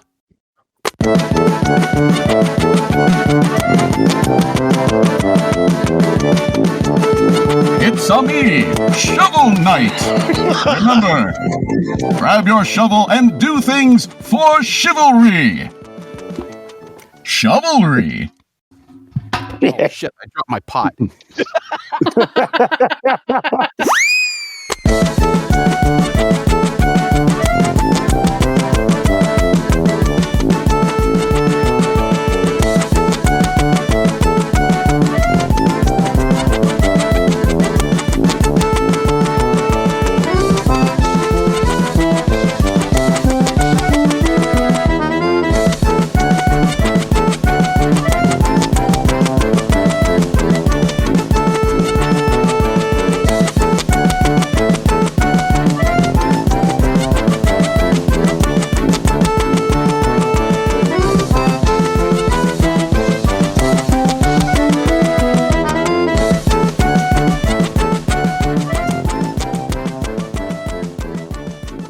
One more time for the. Huh?